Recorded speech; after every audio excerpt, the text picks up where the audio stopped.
So a few weeks ago, I officially graduated from college. I started my journey here in January of 2022, and after 2.5 years and 5 semesters of hard work, I've officially graduated with practically the equivalent of a master's degree. It was a long and difficult road, which I know it might sound cliche to say, but it's true, as college was very challenging. But I managed to pull through and come out successful. I did a comprehensive story time just like this back in December of 2021 when I graduated high school. And now that I've finished college, I figured I would do one for it. So today, I thought that I'd reflect on my experience in college and talk about how far I've come since I started. I'm Zach, and this is Storytime 59 on May 17th, 2024.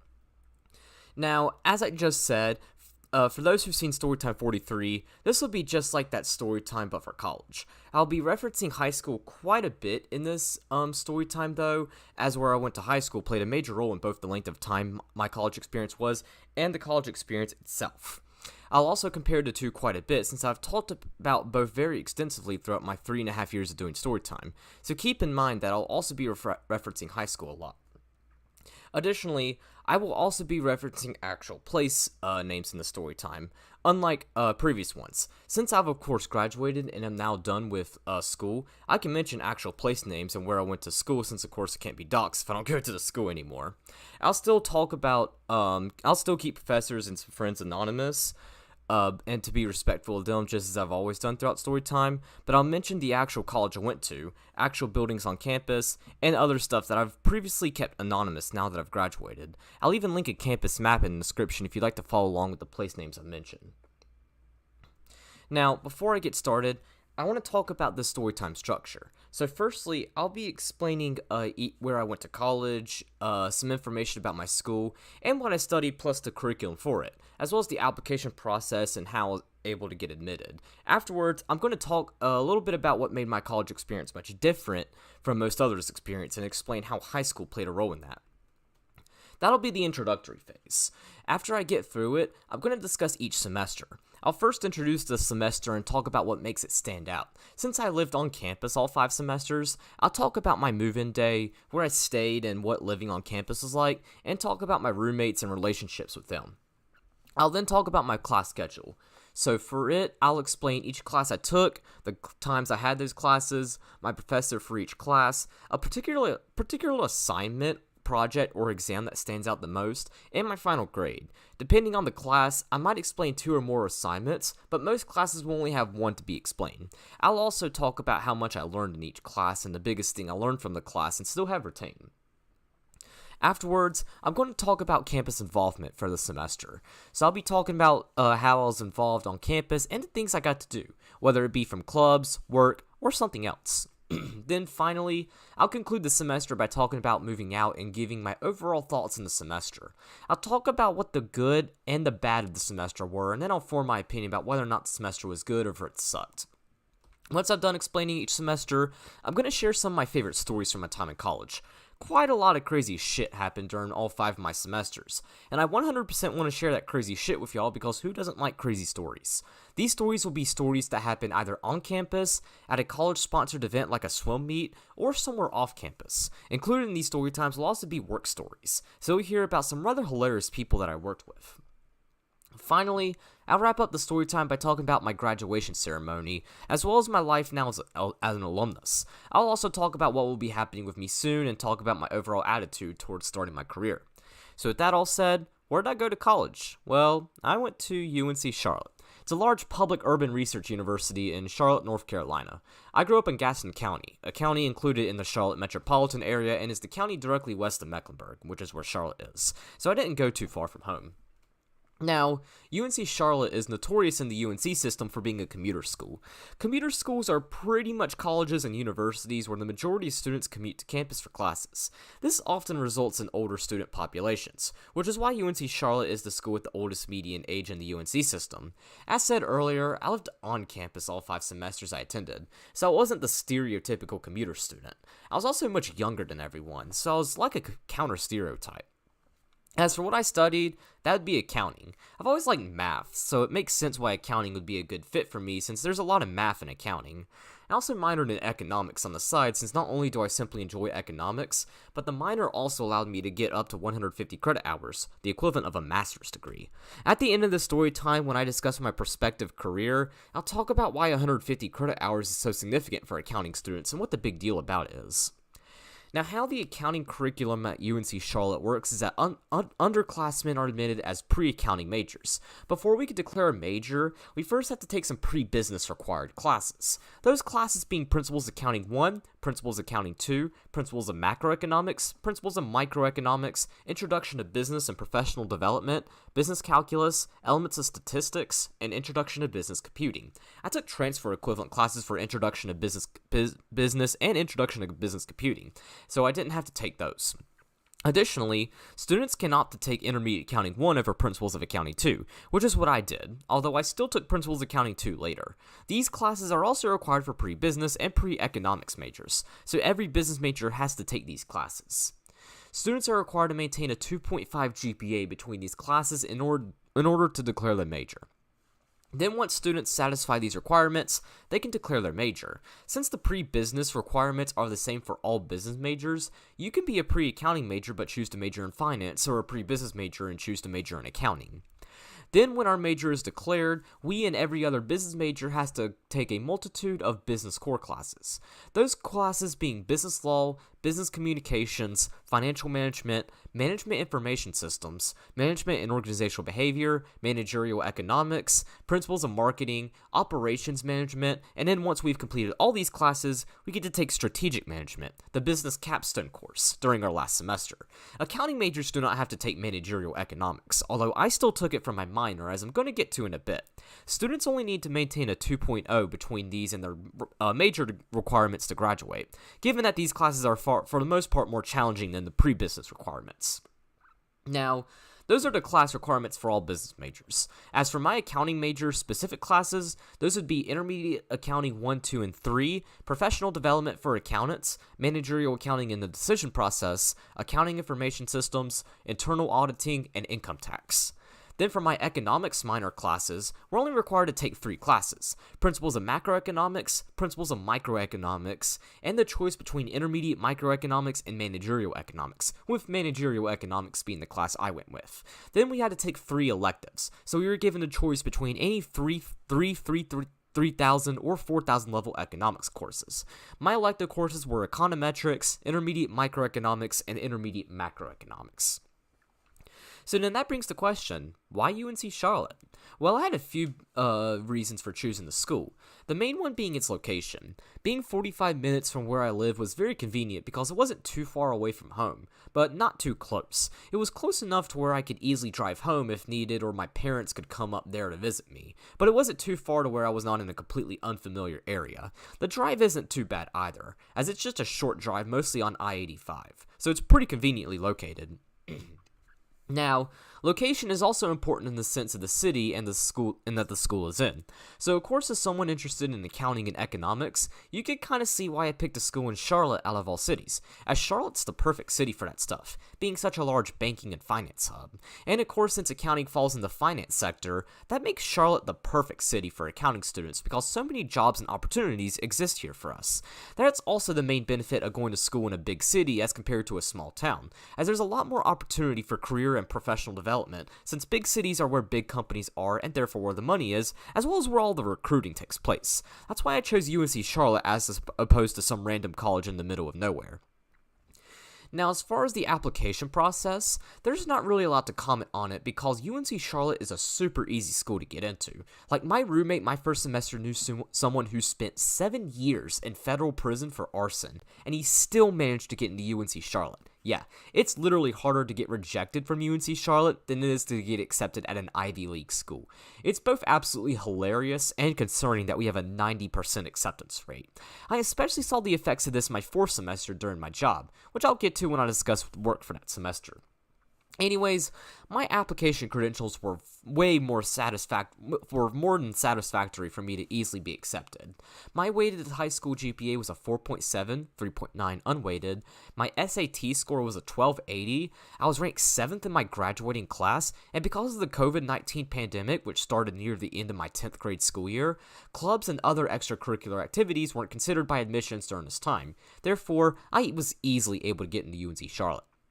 Now, speaking of high school, I want to touch on that quite a bit because if I told you that I was admitted in as a junior during the spring 2022 semester and only 17 years old by the time I finished the semester up and received senior status, you might be extremely confused because that's not typical of an American college student. So let me explain where I went to high school. So I went to an early college for high school. This is a private school that students can apply to attend where they receive both a high school diploma and an associate's degree when they graduate, which is exactly what I managed to do.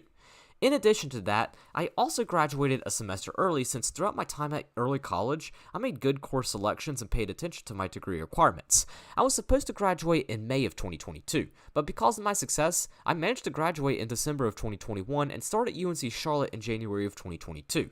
Hopefully that will clear things up if you haven't watched a prior Storytime before, since you might be questioning why I only attended 5 semesters rather than the usual 8. That's also why I was so young entering college, since my birthday's in June, and I was therefore already among the youngest students in my grade.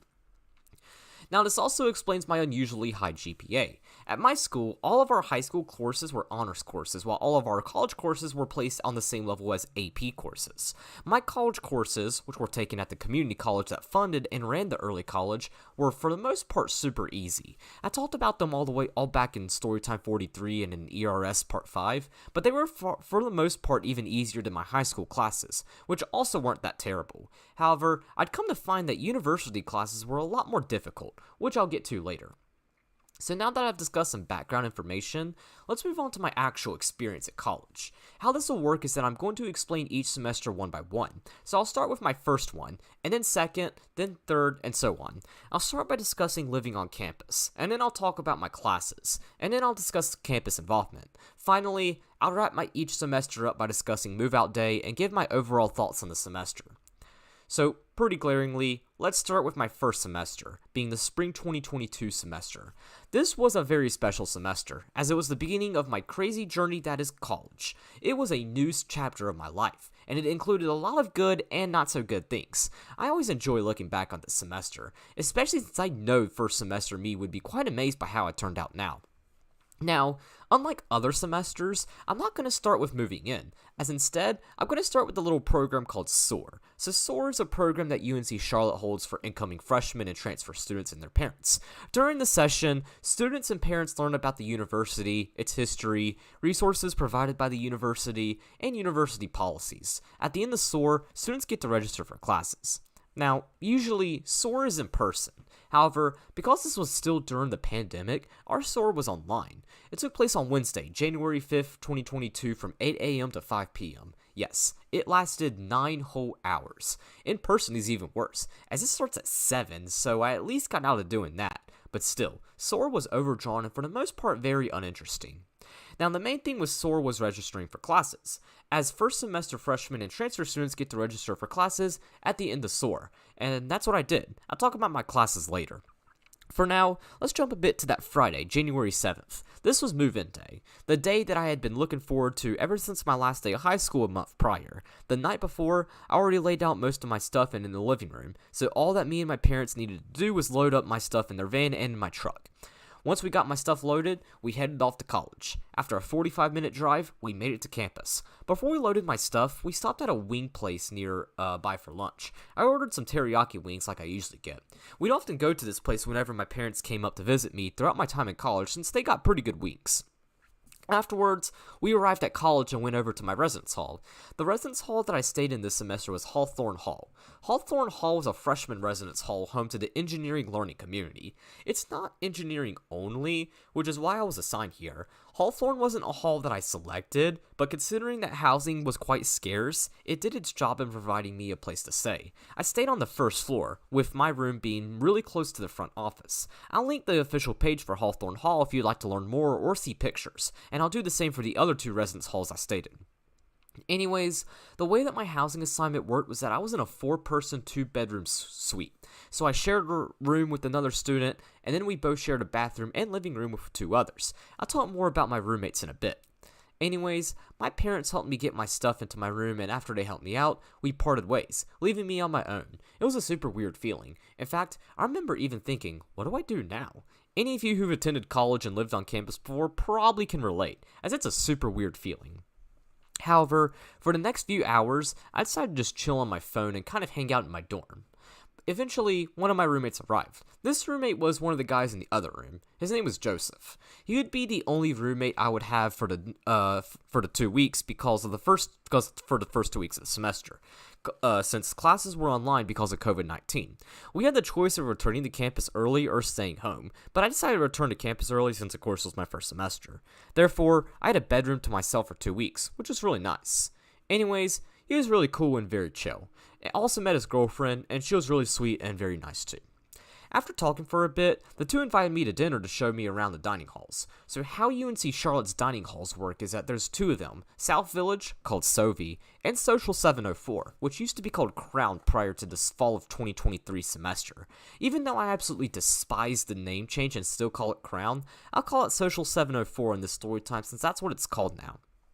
Anyways, Sovi is located in the southern part of the campus near Scott, Laurel, Holzhauser, and Hunt Halls, while Social 704 is located on the 3rd floor of the student union. I mostly ate in Social 704 since all 3 residence halls I stayed in were on the northern part of campus, which is where the student union is, but I still ate at Sovi quite a bit for variety and because it wasn't too far from my classes. It was also usually a 15-minute walk from my residence halls as well, allowing me to get some good exercise if I felt like burning a couple calories. But since he drove his mom's van to school, Joseph simply drove us over there, so I didn't have to worry too much about walking, so we did just that. And overall, the food was pretty good. I had a plate of fries and some sliced peaches with some sweet tea. We also talked some more, and they also told me some tips about the school. Afterwards, we headed on back to the room, and overall, it was a very successful day. First day of college went very smoothly. It was also not crowded at all since the majority of students who lived on campus chose to wait 2 weeks before moving back in, which helped levy the crowds and stress, although it would later prove to not be the best thing for me socially. The next 2 days were me simply getting acquainted with living on campus and finding my way, and then Monday, January 10th, would mark the first day of classes. I'll talk about my classes later. For now, I want to skip over to a couple weeks and talk about my other 2 roommates. So I'll first talk about the other suite mate, and then I'll talk about the roommate I share a room with. So the other suite mate was a guy named Cooper.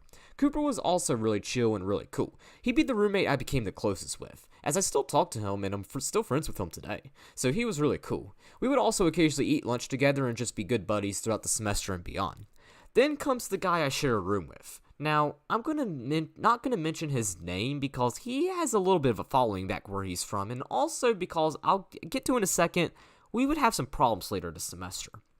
Anyways, he was a pretty crazy guy. Honestly, the first thing I think of when I think of a party animal was him, as you could tell that he enjoyed partying. As someone who did not party whatsoever in high school or even been exposed to any of that stuff, this absolutely terrified me, particularly by the fact that this guy smoked weed. While nowadays that doesn't scare me, at the time this scared me to death because I knew that if he got caught with weed, he would not only get expelled, but I'd get expelled too for simply being affiliated with him. I think I definitely overthinked it, as I probably could simply just request a drug test and I'd be okay, but since I had never been around someone like him before, it makes sense. As a result, we'd have a few issues. I'd also sleep with a knife underneath my bed and with my phone in my pocket too. Again, unneeded, but I was that scared of him. Honestly though, even though he partied and did other crazy stuff, I seriously doubt he would have ever tried to do anything or steal from me. Like growing up, I was pretty much taught that drugs equaled other criminal behavior since drugs were illegal. So that's why I assumed that he would do bad things to me when in reality, he just smoked weed, partied, and chilled. But looking back on this whole situation now that I've graduated, even though I'll probably joke about how odd this guy was and the crazy shit he did, I'm personally glad that I at least met him because this experience taught me how to adapt to other people. As throughout college and what I'll experience in my career, I'm going to be around different people who believe differently and think differently than me. And because of this whole situation, I've gotten better at being around different people. So I think that it ultimately proved to be a good thing. Additionally, he would stop even sleeping in the room beginning around late February, as he got a girlfriend and would go sleep with her in her room, so I pretty much would have the room to myself for the most part starting late February. I would also go home every weekend throughout this week to get away from him, which is also why my school's distance was so convenient since it was close enough for me to do this throughout the semester. So that's how my housing assignment worked for the semester and some information about my roommates. Now let's talk about my classes. This semester, I still had a couple of gen ed requirements left even after transferring, so I had to fill those out. I took a total of 6 classes, equating to 14 credit hours. The first class I'm going to discuss is Liberal Studies 2101, which is Western History and Culture in Pursuit of Liberty. So this class was a course about Western history with an emphasis on liberty and freedom. Well, supposed to be. I'll talk about the issue with that in a bit. Anyways, this class met from 9:05 a.m. to 9:55 a.m. on Mondays, Wednesdays, and Fridays. As you'll come to discover, I hate morning classes, as I am not a morning person at all, so having to wake up at 8 a.m. 3 times a week was not fun at all. The class met in Denny, which if you were trying to find it on a map, it'd be on the eastern part of campus and is connected to Macy and Bernard. Now, this class would likely have been one of the most forgettable classes I ever took if it wasn't for the professor, as I had by far the most egotistical and depressing professor I've ever had. He was by far the worst professor I had at UNC Charlotte, alongside another professor I had during the spring 2024 semester. Anyways, this professor was an old guy who literally almost never taught actual course material. That's not an exaggeration, as we didn't even start going over course material until late February, and when we did, we only went over material for like 6 days of the entire semester. As for the other classes, our professor literally just ranted about politics, family members, and former students he hated. Yeah, this man spent more time ranting to us and complaining about how much he hated everyone and how much everyone hated him, rather than teaching the class. But just to make things worse, he required us to listen in on his bullshit. He instituted a super strict attendance policy where if we missed more than 4 classes, we would receive a letter grade drop. If we missed more than 8, we would fail the class. Yeah, he really wanted us to hear his bullshit.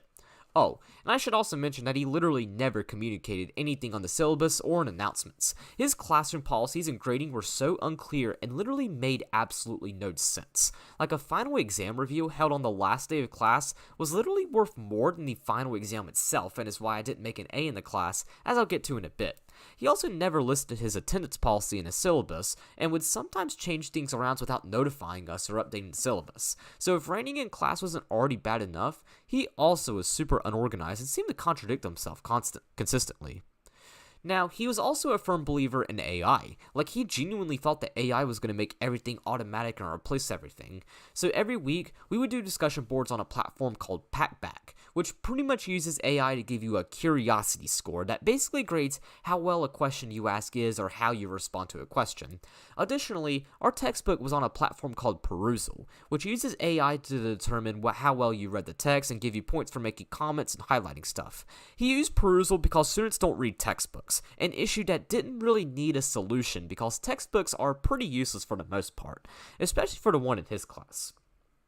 However, I don't think he realized that AI is still very early in its development. Like, if it can't even draw fingers on an anime girl correctly, I don't think it can detect if I'm reading a textbook or responding well on a discussion board. He claimed that because of AI, there were no loopholes in Packback or Perusal. However, me and the rest of the class learned extremely quickly that both of these programs could easily be worked around by just simply fluffing text, adding references to PowerPoint slides, or by adding images, and that would immediately give you points. So it was pretty easy to trick the platforms. I'd end up having to use Packback again for a class I took during the spring 2024 semester called Internal Auditing, and I would do exactly this in that class too. Side note, the professor for internal auditing was also one of the worst professors I had at UNC Charlotte that I mentioned earlier, so kind of ironic how the two worst professors I had both used Packback. Correlation perchance? As for an assignment in particular that stands out in this class, the midterm is one that comes to mind, as it ended up being the strangest and just downright dumbest exam I've ever taken. So it was an online exam that consisted of 2 parts. The first part was literally a syllabus quiz. So it was based on the syllabus because despite being mid-February, our professor was still going over it. Like, he still had not made it to the actual material. That's how awful he was. The questions were also confusing as well, as in class, he would often change things around in the syllabus and say different things. But he never updated the syllabus or the exam questions, so I was left confused on whether or not which to follow. I also want to point out that there was one question where we literally had to list out the degrees that our professor had. I just wanted to point that out because how fucking egotistical do you have to have your students list out your degrees for a question on a midterm exam? But all this literally did not matter, because the second part was actually the one that counted. It had two questions. The first question was basically asking which of the following statements were true, with the right one being about how all opinions of thought will be respected. To me, that's absolutely hilarious, because our professor would immediately reject and tease students with any political views even remotely conservative, as he was also a left-wing extremist. I'm personally a centrist, which he also had issues with since he believed that only left-wing views should be accepted. When we get to discussing crazy and funny stories, I'll talk about our professor freaking out on this really cute girl who had the same views as me, whom I kind of developed feelings for and would talk to throughout the semester. Anyways, each answer choice also had a code. So on the second question, we simply copy and pasted that code in. By copy and pasting the right code, we would get 100 on the entire midterm, and a 0 if we put in the wrong code. I put in the right code and of course got 100. So therefore, I think I could safely say that this is the easiest test I ever took. As for what I learned in this class, I legit learned nothing. Like, our professor so seldomly taught the class and just went on rants all the time that I didn't even learn a single thing about Western history. All I learned was that this old man hated his job, hated his former students, hated his family, and hated everything and everyone. Overall, I ended up making an 82 in this class, the lowest grade I made in a class at UNC Charlotte. The reason was because the final exam review, which was graded only as an assignment on the syllabus, was literally treated like 10% of our entire grade. In fact, this review was worth far more than the final. Yeah, I'm not kidding. Our professor's grading scale was that unorganized and clunky, and whenever we would ask him about it, he would always blame us and say that we're just bad students and stuff. The absolute nerve of this guy was insane. Thank God he retired last fall, as I hope no more students ever have to sit through his bullshit. As for what happened on the review, I ended up skipping class that day because during that time, I was getting fixated with housing for the following school year since they had me fucked up initially. Long story short, I managed to get everything worked out, but lost a whole 10% of my grade just because my professor couldn't maintain a reasonable or accurate grading scale. Alright. So moving on from Western history, let's discuss Business 2100, which is business professional development. Normally, business students during their first semester take a class called Business 1101, which is Introduction to Business and Professional Development, which pretty much introduces them to business and talks about the different areas of business like accounting, finance, management, marketing, operations and supply chain management, and other fields. It also looks at professional development and how to prepare for a career.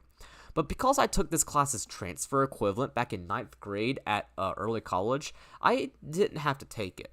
Instead, I had to take a 1-credit class intended for transfer students. It only focused on the professional development aspect, so we discussed things like business etiquette, professional events sponsored by the Belk College of Business, which is UNC Charlotte's business school, and other stuff like that.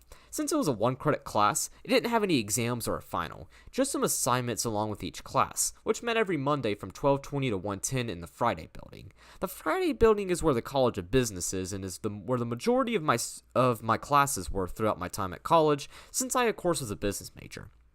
As for the professor, she was pretty cool. Never interacted with her much, nor do I even remember her that well. Pretty sure that she was working on a doctorate in business with a focus towards marketing, but other than that, I don't remember her all that well. But she was pretty good from what I remember. As for an assignment, the only one I remember is this one assignment where we had to watch a discussion between some Belk College administrators talking to business owners and leaders in the Charlotte area. We basically had to provide our comments on the video and stuff. The only reason I remember it is because there was this woman from the Belk College who, for the life of her, could not say a single complete sentence. Like, I couldn't tell if I was watching a Belk College of Business video or a Joe Biden speech. She was that bad at speaking.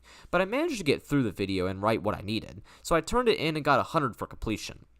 As for what I learned in this class, I have to be honest, not much, either. While definitely better than Western history since our professor solely stuck to the class's topic, I really didn't learn that much from this class, which, to be fair, that's kind of expected since this class is just a 1-credit class.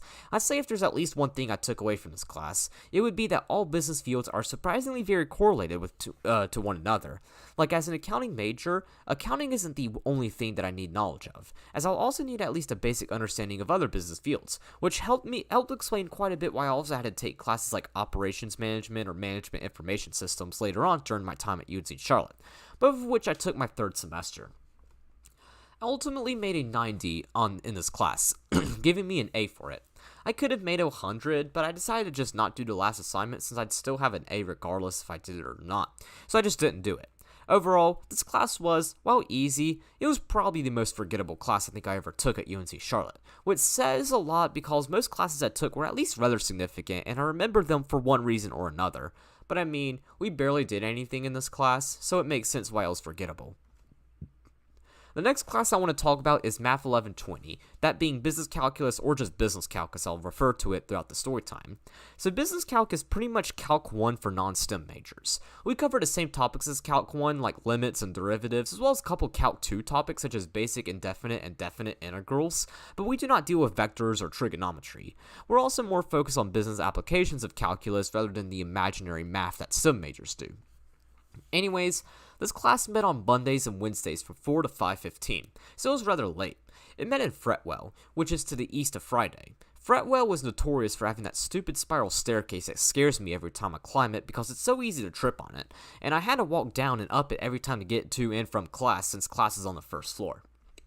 As for the professor, he was okay. He had an accent that made it difficult to follow along, and he also had a tendency to overcomplicate problems when they were usually a lot easier than what he made them out to be. And it kind of sucked too, since you could tell that he really enjoyed his job and had a passion for math, just that he could not teach it for the life of him. The same can also be said for the learning program we used for this class, being Hawks. Hawks is where we would do our assignments, which were practice problems that allowed us to practice the material. Even though Hawks is a horrible teacher, it does at least provide great practice, so I can't complain too much, and that's ultimately how I learn the material. I also find that it does a better job teaching more complex topics, as I used it to teach myself Calc 2 and Calc 3 for fun, but it didn't do a good job with business calc topics. As for a particular assignment, the one that sticks out to me the most by far is the final exam. So the final exam was a comprehensive exam consisting of about 40 problems from material across the class, from limits as we discussed at the beginning of the class to definite integrals at the end of the class. It was a rather high stakes exam, being worth 30% of our overall grade, and I also needed an 87 on the exam to maintain an A in the class.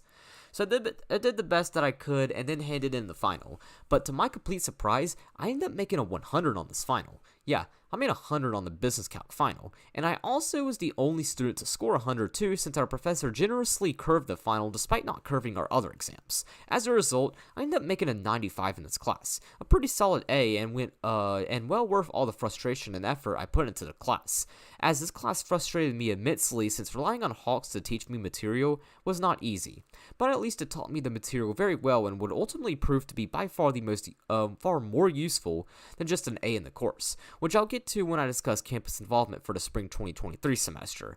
It would also pave the way for me to start enjoying math and would be what encouraged me to learn math for fun at the beginning of the spring 2024 semester. As for the biggest thing I learned in this class, well, it's kind of tricky because this was by far the class I learned the most from my first semester. Generally speaking, math classes were always the classes I've learned the most from, as I learned a fuck ton of stuff back in Algebra 1 in 8th grade and trigonometry back in 11th grade.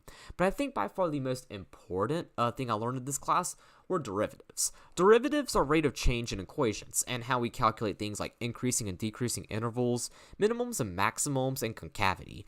They would especially come in useful in economics for profit maximization, as marginal revenue, marginal cost, and marginal profit are derived by taking the derivative of total revenue, total cost, and total profit, respectively. Derivatives are also very useful in finance because if you can regress a line of best fit for a share of stock's rate of return, you can also find its minimum and maximum to help understand when to sell or when to buy. Overall, the class itself was alright. It was, in my opinion, the hardest of the pre-business requirements, but still very much doable and not anything crazy. So it was good that I went ahead and got it out of the way. And considering I learned so much stuff in this class, I think it's safe to say that this class was a success. Next class I want to discuss is Geology 1200, which is Physical Geology. This class is a survey over geology and whenever things like what geology is, how we classify rocks, volcanoes and earthquakes, water flows, and other stuff related to geology. This class met on Tuesdays and Thursdays from 11:30 to 12:45, which was much better being my first class of the day compared to having a 9 a.m. Western History class. It met at McInnery, a funny looking building just slightly north of Friday and to the east of Prospector, where Chick-fil-A is. As for the professor, he was really chill. By far the main thing I remember for him is extra credit. I don't know if he was rejected extra credit back when he was in college or what, but this man absolutely loved giving extra credit and making everything extra credit. Chapter quizzes, extra credit. Attendance, extra credit. Simulations, extra credit. Literally the vast majority of assignments in this class were simply extra credit. The only things that were not extra credit were take-home weekly assignments and exams. Therefore, I never really stressed about this class all too much. And as a result, I honestly didn't learn that much in this class. Well, at least to the extent that I've retained. Since our exams were open book and open notes, I didn't really have much need to learn material, so I didn't learn all that much. I also barely paid attention in class too, and since this class was just a gen ed, I didn't really learn a whole lot, so I can't talk about it that much. As for a particular assignment, honestly, nothing stands out that much from this class, as this was one of the more forgettable classes that I took in college. The exams I remember were challenging, as they consisted of 60 questions each, but they were open book, open note. But on the second exam, I realized that many of the questions came from the extra credit and chapter quizzes, so I began studying those, and as a result, I ended up making a 96 on the final, which was barely enough to give me a 90.04 in the class, barely giving me an A in this class. Immediately after geology, I had Earth Science 1101, which is physical geography or earth science as I call it. While geology went more in-depth on geology, earth science was more of a broad overview of all earth sciences. So things like geology, hydrology, meteorology, that stuff. It took place on Tuesdays and Thursdays from 1 to 2:15 in McHenry. It was actually in the same classroom as geology, so I didn't have to get up. As for the professor, she was pretty cool. I never really interacted with her throughout the semester. However, despite that, she still knew my name since I attended every class and did my work. That brings me to the most memorable assignment from the course, being the final exam. You're going to see that the final was probably the most notable thing I did in many of my less memorable or more test-heavy classes. However, the final for this class was probably the most memorable exam I took this semester. You see, I ended up making an 83 on this exam, but I needed an 88 to maintain an A in Earth Science, meaning I was just 2 questions off from keeping an A in the class. So you can understand why I was pretty frustrated after seeing my grade, since this test was taken online, and I kinda let myself rage out a little bit, as while I didn't go berserk or anything, I breathed a huge sigh of disappointment and just looked really unhappy. However, my professor would do one of the most gracious things a professor has ever done for me. She noticed that I was frustrated with my grade, so she did some digging and found out that I was in fact 2 questions away from making an A in the class. So she emailed me and let me know that because I worked very hard throughout the semester, did every assignment, and attended every class, she would not only curve the exam more than she usually did, but even if my final test score was not satisfactory, she would still give me an A in the class. Additionally, she also mentioned that there were some ungraded assignments too that weren't in Canvas, which is the online learning program that my college uses, meaning I theoretically would have made an A regardless of a curve. Right then, and I saw this, every last bit of disappointment left my body as I eagerly cheered at the fact that I was making an A in a class that I otherwise would have made a B in. I emailed her thanking for her to do so, and ever since then, I've always felt relieved and happy when thinking back on this.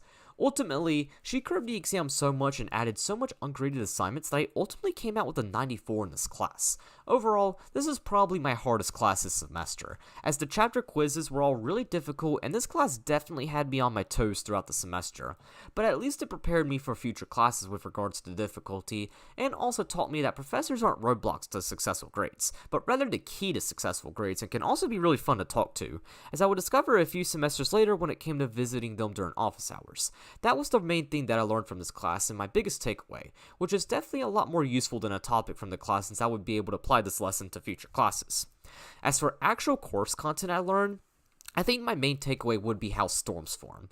This was a super interesting chapter because we got to go into detail about how lightning, tornadoes, hurricanes, flash floods, and other storms form and how they become powerful. Storms have always interested me, especially since we get hurricanes annually here in North Carolina, with tornadoes and thunderstorms also being pretty prevalent here too during the summer. So seeing how these storms form as well as how to prepare for them was definitely pretty cool.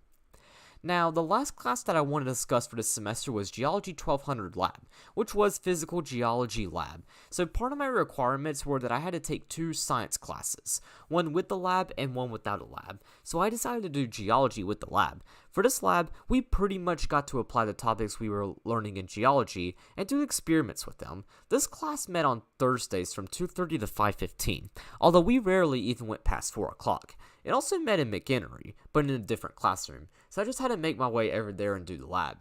Now, how labs work was that we had to purchase lab manuals from the bookstore. These manuals would be what we did our labs in and recorded our observations and answered analysis questions. We also got to work in groups, so I got to work in a group of 4. All of us would do the lab through our manual as we usually would, and then once we finished, we would got to take a quiz that corresponded with the manual. The quizzes were super easy, so they weren't anything too scary. As for the professor, well, this class didn't exactly have a professor, but a TA who monitored the class. But she was really cool and really chill. She would help us quite a bit during labs and would also guide us through the labs. She'd also joke around with us, making the class more enjoyable. I also remember her being kind of hot, but I know I'd never be able to have any romantic interest with her since I was 17 and she was 26. So I never did anything weird since that's way too big of an age gap. As for my most memorable assignment from this class, honestly, I can't really recall anything specifically we did. This class is like the other classes this semester, not very memorable as compared to my classes from future semesters, therefore, I can't really comment on anything specific. I can, however, say that we spent a lot of time looking at rocks and identifying them, which isn't the most fun thing to do, but it wasn't completely terrible. As for what I learned, honestly, I didn't really learn anything. Again, this class is mostly just examining and identifying rocks, which isn't the most fun thing in the world, so I didn't really learn much in this class. I was also often too busy looking at the TA since she was way more interesting than rocks, so that too also explains why I didn't learn too much about geology in this class. By the way, I really hope she doesn't watch the Storytime because she'd probably throw a fucking rock at me. Overall, this was a super easy class since all of our assignments were done in class and we of course didn't have tests, just the labs and quizzes, both of which we were not expected to prepare for prior to class. I'd end up making a 96 in this class, so this is a pretty easy class overall. So, those were my classes that I took this semester. Because many of these classes were Gen Ed classes, they weren't exactly the most memorable classes. Although once I get to discuss in the fall 2022 semester, my classes are going to be far more memorable. Now let's talk a little bit about campus involvement. So this semester was very tough because UNC Charlotte has a really stupid rule that requires students to be at least 18 years old to join clubs. Since I was only 17 years old throughout the semester, that meant that I couldn't join a club, prohibiting me from making friends that way. Speaking of which, that was probably the biggest challenge this semester, even tougher than my issues with my roommate or my classes. So this semester, I grew incredibly lonely because back in high school, I was used to having so many friends and being friends with everyone in my grade. My entire high school had only a little more than 200 students total, with my graduating class being only 42 students. Meanwhile, UNC Charlotte has a student population of almost 30,000, so having to get used to this crazy-ass transition of not being friends with everyone was very difficult to get used to. Ultimately, however, I did manage to get used to it, and I would also make friends throughout my time at UNC Charlotte, but my first semester, I didn't make many friends just because I was restricted from joining student organizations. However, I was still able to get involved on campus by joining a Bible study group called Campus Bible Fellowship, CBF. Here we would be provided snacks while a pastor at a local church came and gave us a lesson. Overall, I was treated extremely well here and even developed a couple of friends from this group. Even though I'm no longer a Christian, I'm still very thankful for this group for welcoming me and befriending me. I'm also thankful for the pastor for supporting me during this difficult semester and providing support and guidance. CBF has been the only positive experience I've ever had with evangelical-based organizations, which says a lot since I was raised evangelical and was treated absolutely terribly by the churches I attended, which I went way more in debt in Storytime 58. Now, CBF met every Wednesday from 7 to 8:30 in Fretwell, so after business calc, I would go eat, then hang out in my dorm for a bit, and then walk back to Fretwell for CBF. Ultimately, that's really all the campus involvement that I can really discuss for this semester. Many students will often go to frat parties or do other crazy stuff, but given that I'm really introverted and also how I get extremely nervous and shaky in loud and crowded environments, I never went to any parties. Even if I was an extrovert, I'd still not attend frat parties because I can never support groups of men who take advantage of women. Any man who harms a woman is automatically considered amongst the lowest of the lows in my book, as real men do not lay hands on women. That's why I never did anything with frat parties or anything like that this semester all throughout my time at college. So now that all the stuff has been discussed, let's talk about moving out. So I moved out of my dorm on Saturday, May 7th. My parents and sister came up and helped me move my stuff out of my room. None of my roommates were in the room when they came, so I just simply texted them in our group chat telling them that I had moved out and thanked them for the great semester. Overall, it was a very smooth process, and once we got everything in the van, we made our way back home, putting an end to this semester. So now for my overall thoughts about the semester. Personally, I think the spring 2022 semester was by far my worst semester at UNC Charlotte, which, I mean, it's pretty obvious why. It was my first semester and I was still trying to get accustomed to college life. I was also restricted in what I could do and was therefore not able to make friends, giving me pretty severe loneliness this semester and even a little bit of temporary depression, especially from late January to early March. But ultimately, I did prevail, and because I managed to get through the semester, every semester from this point onwards would be way better than this one, with each semester seemingly getting better and better after each one. So while this semester wasn't as good as I was hoping that it would be, at least other semesters would be better. Now, before I get to talking about the fall 2022 semester, I want to talk about summer classes. So during the summer, UNC Charlotte offers summer classes for students in either needing to catch up or to get ahead. I would take advantage of summer semesters in both 2022 and 2023. How summer semesters worked is that there were two halves, with each half offering 4-week courses. The vast majority of courses offered in the summer are offered online, which would be the case for the two classes that I took. So let's talk about the two summer courses I took during the summer of 2022. The first one I'll discuss, which I took during the first half, was Economics 2102, which is Principles of Microeconomics. This is an introductory economics course that focuses on individual firms, markets, and consumers. This is pretty much my first real business class at UNC Charlotte, since Business Professional Development was just a one-credit class, while Business Calc was more of a math class than a business class. This class was a synchronous online class, where we met on Zoom on Mondays and Wednesdays from 11:30 to 1, and then everything else was completely online.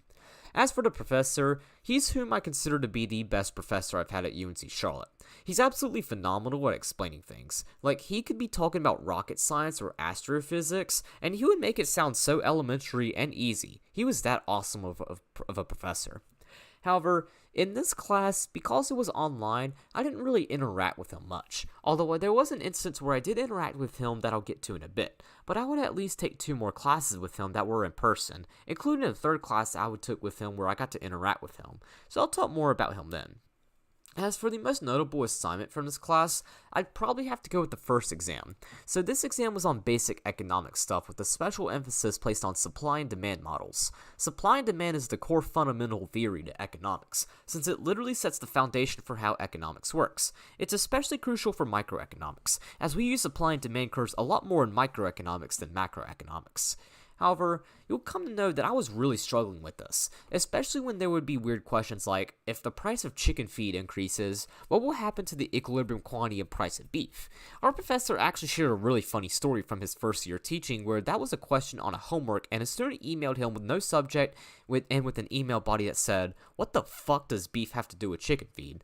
Best part is that our professor answered with, "I'll show you what the fuck beef has to do with chicken feed," and then proceeded to explain supply and demand curves and how chicken is a substitute for beef. One of my favorite stories that my economics professor told, as he also told many more and was overall a super funny guy. Anyways, our professor did online office hours, so I attended a session with him to get help, and he was able to show me a very effective method of doing these types of problems. What his advice was to draw out supply and demand curves for each problem and then draw out the shifts. That way, I could visually see what happens to the equilibrium quantity and price whenever I'm asked questions about it. So I started doing this method on practice problems and it worked perfectly.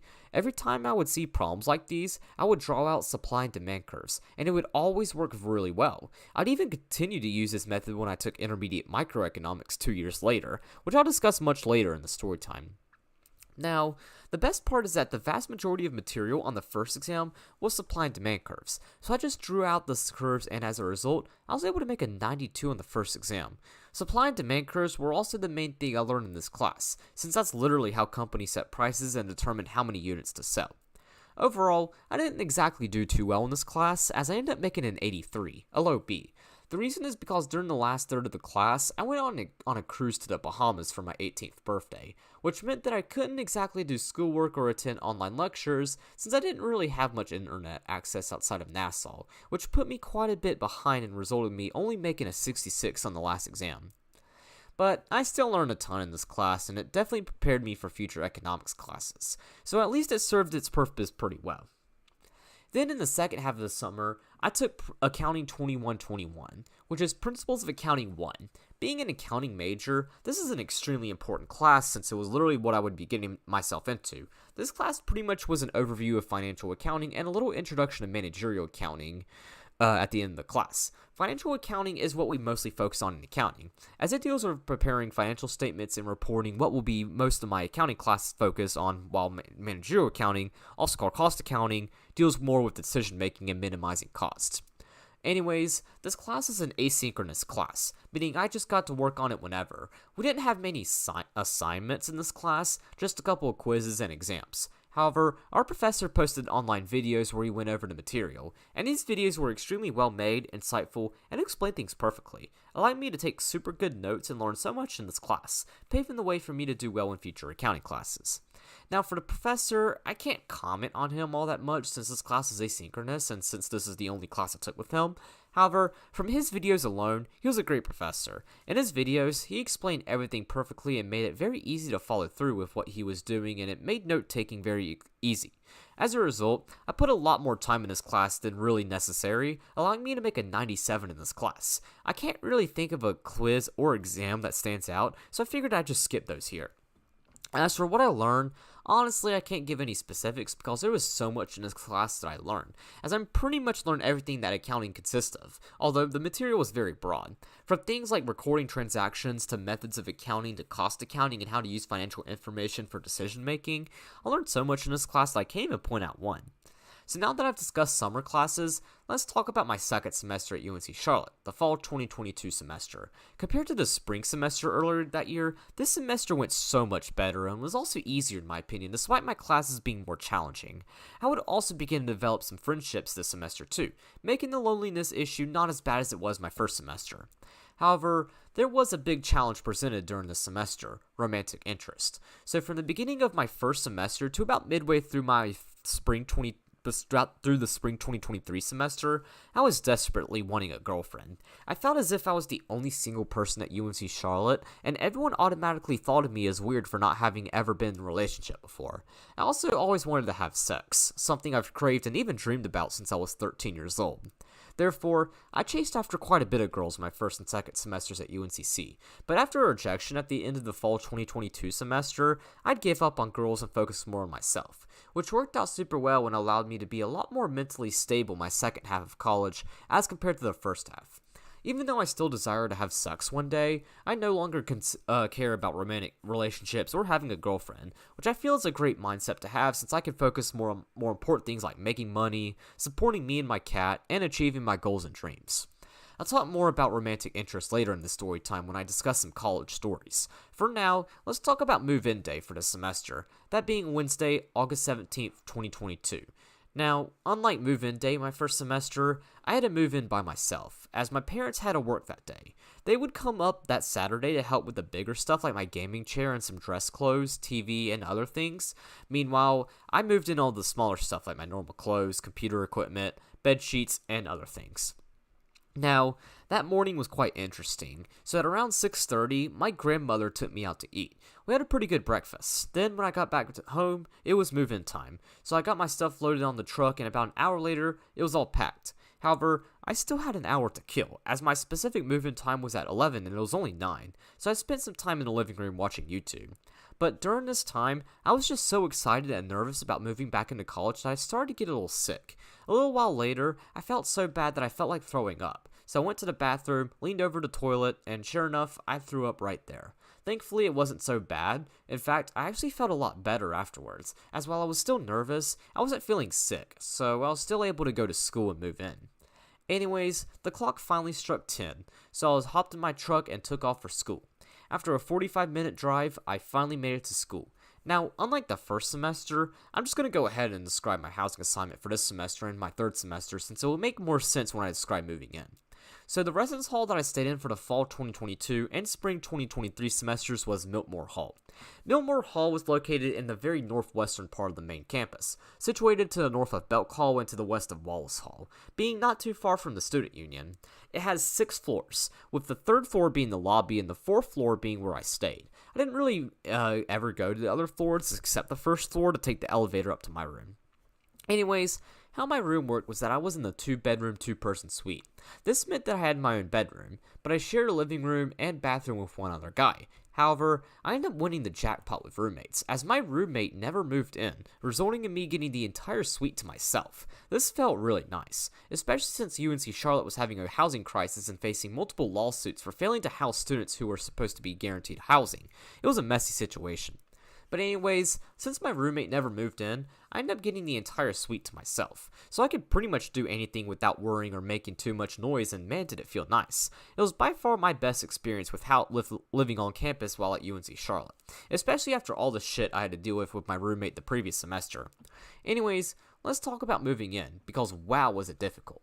So how Miltmore works is that it and Belk have loading docks where you can park and load your stuff in. I used these quite a bit whenever I went grocery shopping, as I would park by the loading dock and load my stuff in. However, being move-in day, you can expect that this place was very busy. So busy in fact that it was literally causing traffic jams on Cameron Road, the road Miltmore is off of. Therefore, I simply parked in the Union deck, a parking deck beside the student union, and grabbed my stuff from there and took them to Miltmore. And holy fuck was it difficult. It was in the 90s all day that day, and having to carry tons of stuff through multiple trips over the course of about a quarter of a mile each way down and back was brutal. So brutal in fact by the time I finished, I was absolutely exhausted and worn out. My back was also quite sore, and it would be that way for literally the rest of the week, as moving in was that tough. At least it was good exercise, but still, it was rough. Now, since I didn't have a roommate this semester, I won't have anything to comment on regarding roommates. Because of that, I chose not to go home as much this semester, only going home for fall break and Thanksgiving.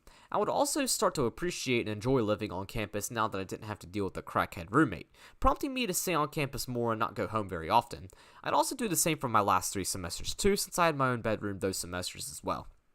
Alright, so now that that's talked about, let's talk about my classes. So this semester, I had a super easy schedule, only taking 4 classes, equating to 12 credit hours. However, these classes I took were a little more challenging than what I took the semester before, as they were all classes that actually pertained to either my major or to business in general. But that did cause me to be more motivated and try harder since they were actually related to my field of study, rather than something like geology where I'd never see that stuff again.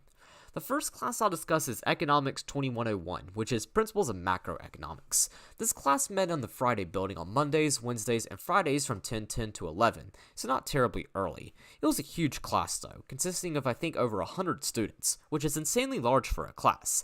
But considering that this class is a pre-business requirement for business majors, a required class for my minor, and a popular gen ed class, you can see why so many people took it.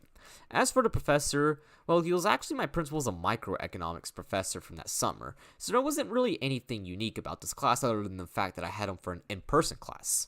When it comes to the biggest thing I learned in this class, I think that would have to be calculating inflation. This is an especially interesting time to learn about inflation and calculating it, since we were experiencing an incredibly high rate of rate and inflation was literally all over the news.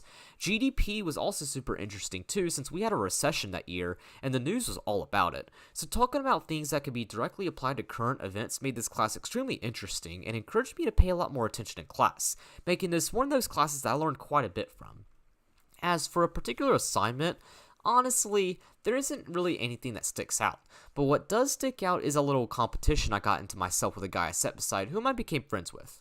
His name is Patrick. He was an electrical engineering major taking this class for a gen ed.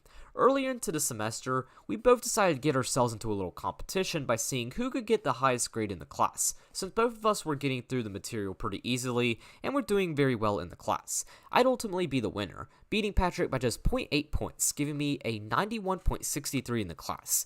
Had Patrick scored just 2 more exam questions correctly, he would have beat me, so it was a very clutch competition, but a good one since it encouraged both of us to do as well as we could, allowing both of us to make A's in this class. The next class I want to discuss is Business Law 3150, which is business law. Business law is a very interesting class that discusses legal applications to business like contracts, torts, trade, and what most interesting to me, employment law. Honestly, if I ever went to law school, I'd probably study employment law since that's the sector of law I find most interesting. Business law was also the first of many business core classes I would take. While most business core classes require that you already have taken the pre-business requirements, business law was one of those of the few that doesn't, so I went ahead and took it this semester to get ahead. I took this class on Mondays, Wednesdays, and Fridays from 12:20 to 1:10, giving me enough time between it and macroeconomics to go to SOVI or Social 704, aka Crown, since this was a year before it was remodeled. It also met in Friday in the same classroom that macroeconomics met. As for the professor, she was pretty cool. Her lectures were very interesting, with her often using real-world examples and cracking a lot of jokes. She could also give examples of topics being used to practice, since she was an attorney prior to teaching. However, even though this class is interesting, it was honestly one of my most forgettable classes, as I barely did that much in this class since most of my grade revolved around exams. So instead of talking about assignments, how about I discuss a thing we did at the beginning of each class called Business News. So Business News was an extra credit opportunity we did at the beginning of each class where we could share a news article relating to business or to class, to the class. I do this every class period, where I would simply look up a news article right before class began and then share it, giving me 5 bonus points for the course. When it comes to what I learned, again, this was a forgettable class, and while it was interesting, I don't really remember a whole lot from this class. I think the main things I learned were in relation to employment law, especially with regards to hiring and firing laws and what laws companies are required to follow. I thought those classes were the most interesting parts of the course, especially as someone who is going to be starting a full-time job soon, so that was pretty cool at least. But other than that, business law wasn't really a class I learned a whole lot from, but still a really interesting class nonetheless. I also want to comment on exams, as I somehow managed to make a 78 on 3 of the 4 exams in this class. Only exam I didn't make a 78 on was the second exam, which I made an 84. No idea how this happened, but at least it secured me an 87 in this class, giving me a B in business law. Ironically enough, my dad also made an 87 when he took business law back when he was in college, which only makes this class's grade even more funny and unusual. The next class I want to discuss is Accounting 3323, Intermediate Accounting 1. This is the first of 3 intermediate accounting classes that we accounting majors have to take. In Intermediate Accounting 1, we go over basics and accounting principles such as the accounting system, aka debits and credits, balance sheets, income statements, time value of money, revenue recognition, and then at the end of this course, we start on an in-depth analysis on specific accounts and continue doing so in Intermediate Accounting 2, with cash and accounts receivable being the 2 accounts we focus on at the end of Intermediate Accounting 1. This class met on Tuesdays and Thursdays from 10 to 11:15 in the Friday building. Now, Intermediate Accounting 1 is often considered the weed-out class for accounting majors, although really it's all intermediate accounting classes because each one is harder than the one prior. It's also the weed-out class for finance majors too, since they have to take this class as well. And I have to say, this is a pretty challenging class. Not only was there quite a bit of material that was rather tough, but each chapter was so compact and there was so much content in this course that it made the course really tough. But thankfully, I had a really good professor. My professor went very slowly on material to make sure everyone got it, and she was also just a great person to be around and talk to. She would also show so much mercy on exams, as while the exams in this class were brutal, she would curve them quite a bit, allowing me and everyone else to do way better than we did coming into the exams. For example, on every exam, if at least 75% of the class got a question wrong, she would not count that question against us and would even give us extra credit if we got the question right. Now, that isn't to say the exams were easy, as they were very difficult. The way our professor, as well as every other intermediate accounting professor, creates exams is that they design the exam similar to the CPA exam, but a lot shorter, with around 25 multiple choice questions and 3 free response prompts. The 25 multiple choice questions would simply be based on if we got the problem right or wrong, while the free response prompts, which mirrored the simulation problems on the CPA exam, involved each step of the problem being graded, meaning we had to show work for these prompts. Now, a particular exam I want to focus on for this class is the final exam. So the final was a cumulative final covering everything in this class. It was also my last final of the semester too. Anyways, it consisted of roughly 45 multiple choice questions ranging from all material covered throughout the course, as well as 4 free response prompts, all of which only came from the last chapter since we had not yet been tested on it. Now, you'll come to know that I stressed the hell out about this exam. Even though I only needed a 63 to make an A in this class and was practically guaranteed a B, I was stressing immensely because I was worried that I would make a 63. It was going to cover so much material and I felt incredibly bad about myself. That was a common theme throughout this and my third semester, as I almost always felt super bad about myself and completely underestimated my potential on almost every exam I took. However, I knew that I still had to take the exam, so I did that best I could, and by sheer luck, I made an 85 on the exam, which was a lot higher than what I anticipated. The exam was very tough, but I pulled through, and as a result, I managed to make a 94 in the class. But I know my professor's leniency on some problems definitely helped me out, but after talking with her the following semester, I'd actually learned that the majority of these tests weren't high because of her, but because I just did super well and just underestimated myself. As for the biggest thing I learned in this class, while I learned a lot in this class, there's two things that really stick out to me. The first one is the accounting system, aka debits and credits. Back in Accounting 2121, whenever we record a transaction, we just say things like increase cash or decrease accounts receivable and other stuff like that. However, that class is required for all business majors, which is why they don't learn debits and credits. In intermediate accounting, since this class is more specifically for accounting and finance majors, we do use that terminology since we'll be using that in our careers. I'd also, of course, use this terminology in future accounting courses too, including the later intermediate accounting classes, accounting information systems, managerial accounting, and internal auditing. So it's definitely important to learn and the system and prepare for those classes. The other big thing I learned was time value of money. So time value of money is basically dealing with compound interest, so things like present value, future value, ordinary annuities, and annuities too. Our professor particularly showed us how to use the table factors to calculate present or future values. And while the tables are pretty cool, I managed to teach myself how to do time value of money on a calculator. It does take a lot of practice since it's a very difficult calculator shortcut to learn, but once I learned it, that made time value of money so much easier and made that chapter by far the easiest chapter in all of intermediate accounting.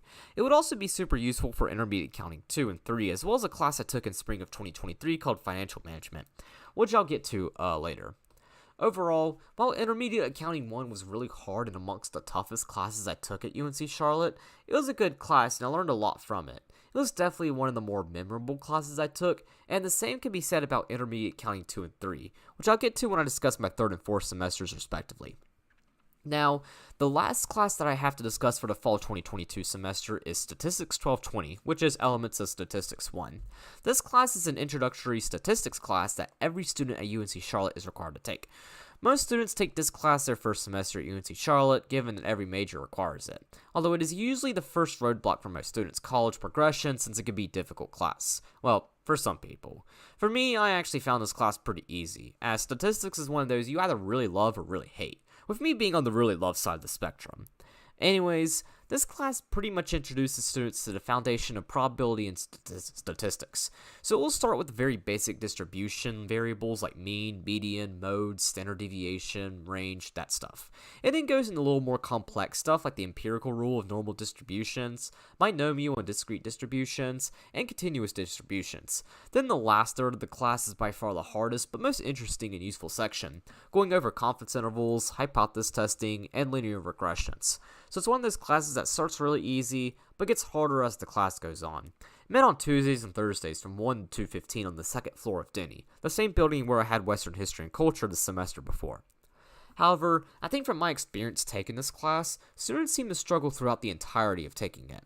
Like, I'm not kidding when I say that there were students who literally struggled with calculating mean, median, and mode. Like, that's literally 6th grade math. How the fuck are they already struggling with that? I guess that at least explains why this class has such a high DFW rate, but still, it's crazy how students don't even know how to calculate mean prior to this class. Anyways, the professor was pretty cool. She would teach us how to do things both with and without the calculator. Not sure why she would teach us how to calculate things manually since almost everyone used a calculator and it was way easier, but at least we got to see both methods. This is especially great since some statistics professors don't even teach calculator shortcuts, which is absolutely insane to me because doing this stuff without a calculator is brutal even for someone like me who does this stuff in practice. As for the most memorable assignment, I'd say that title definitely had to go to the second exam. So this exam was on binomial, discrete, and continuous distributions, as well as samples. So it included things like calculating expected value, binomial probabilities, continuous probabilities, and calculating sample standard deviation and using it to calculate probabilities. All these things weren't terribly difficult, and for the most part were really easy to do. So I was expected to do well on the exam. And sure enough, I do just that. However, I was initially scared a little bit because the guy sitting next to me made a 74 on the exam. We took the exam online on Canvas, and in order to leave, our professor had to come over and see our grade to make sure that we were actually taking the exam in class and not outside of class. But the only issue is that when we shared our exam with our professor, everyone around us could see our screen, so there might have been some FERPA issues there. So when I saw this guy's screen, I got kind of scared because if he did bad, then I might also do bad. But luckily, that didn't happen, as when I submitted the exam, I was provided my grade, that being a full-on 100. Yeah, I'm at 100 on a statistics exam. I then showed my professor my grade while everyone else looked at my screen to see the big fat 100 right there. And man, did that make me feel like a god, especially since behind me sat a group of friends who often complained about how hard the class was, so it was nice to show off a little bit. The next class, they'd even congratulate me and ask me how I did it, especially since they were looking at my computer screen during class. I never paid attention. I basically told them that I did the exam practice problems our professor provided, as the exams were very similar to those, which is how I studied for these exams and was able to do very well. As for what I learned in this class, it's a challenging one to talk about because I learned a ton in this class that I've literally used in practice and my personal life. I especially use statistics with swimming, often conducting hypothesis tests on my times and predicting my times for different events. It's a cool process and it's always really fun. I say that my favorite thing from this course though was regressions, as being able to calculate linear regressions and predict values is always fun and is extremely useful to so many fields. But I also learned so much stuff from this class as well that it's hard to point to one specific thing. Overall, I did exceptionally well in this class, making a 97 in this class, which was actually the highest grade in the class, which is saying a lot since there were almost 200 people in this section. So overall, statistics was a very fun, very interesting, and a great course that I could definitely say I learned a lot from. So those were the 4 classes I took during this semester. While not as many as from the previous spring semester, the courses themselves were a little tougher and required more effort. But that was fine with me since these were all classes that I was actually going to use in future classes and what I'll use in my career, unlike classes like geology or earth science where I would never see that stuff again except maybe in a YouTube video. Now let's talk about campus involvement. So probably the biggest thing with regards to campus involvement this semester was work. So this would be when the semester I started working while doing college classes. As for where I worked, that would be the college bookstore. I applied and without even being interviewed, I got the job. I would start working the day after moving in and at work. I would do a multitude of things in the store's textbook department, such as stock and block books, process online customer orders, bag customer orders, and even answer customer questions both in person and on the phone. Overall, I had a lot of fun working here. Managers were really cool and I always look forward to work. However, midway through the semester was very rough because I was not scheduled for many hours. In fact, I would often only be scheduled for 3 hours a week throughout October, which is practically nothing. Therefore, I knew very quickly that staying here would not be a good idea if I wasn't working enough hours, and I'll talk about what I did instead when I get to discussing the spring 2023 semester. Now, outside of work, I also joined a club. Since I was finally 18 years old and could therefore join a club, I decided to join a club called Future Leaders of Accounting, FLA. FLA is an accounting club where we had accounting professionals come in and basically talk about big things for accounting professions such as work life, professionalism, networking, and other stuff. It met every Wednesday at 6 o'clock, so I would attend each one of them for networking opportunities and learn more about what I was getting myself into. This would be the only semester I took part in that club though, as the following spring, I'd get a new job where I'd be working on Wednesday nights, and I'll explain more about it later. But I did have fun and enjoyed my time while in FLA, so I can't complain too much. I also did a little bit with CBF. I didn't attend as many sessions since I had FLA happening at the same time, but I still went to a few sessions. Although this would be the last semester where I attended sessions regularly, since starting in spring of 2023, I would start to think negatively of religion entirely. So with that said, that pretty much wraps up the fall 2022 semester. Overall, it was a lot better than the spring 2022 semester by a ton, and while it did have its challenges, including me feeling really bad about myself later in the semester, it was still a successful semester that I often like to think of as my first real semester at UNC Charlotte. The spring 2022 semester was more like a demo semester since I went home every weekend and couldn't do much because of my age, but now that I was 18 and had room to myself and didn't go home that much, I had a vast amount of freedom and independence this semester, allowing me to have a real college experience if you know what I mean. Anyways, move out day was really calm. Most people moved out after finishing their last exam.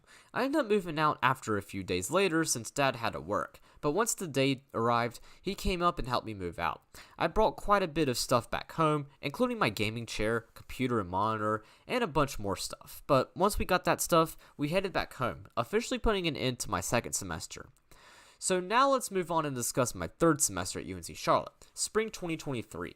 Being in the midpoint of my time at UNC Charlotte, I like to consider it to be the semester that separates my early semesters from my later semesters, as there were a lot of stuff that started this semester that would go on to greatly shape it, as well as my fourth and fifth semesters, with the main one being the new job that I'll touch on later when I discuss campus involvement. So this is a pretty important semester.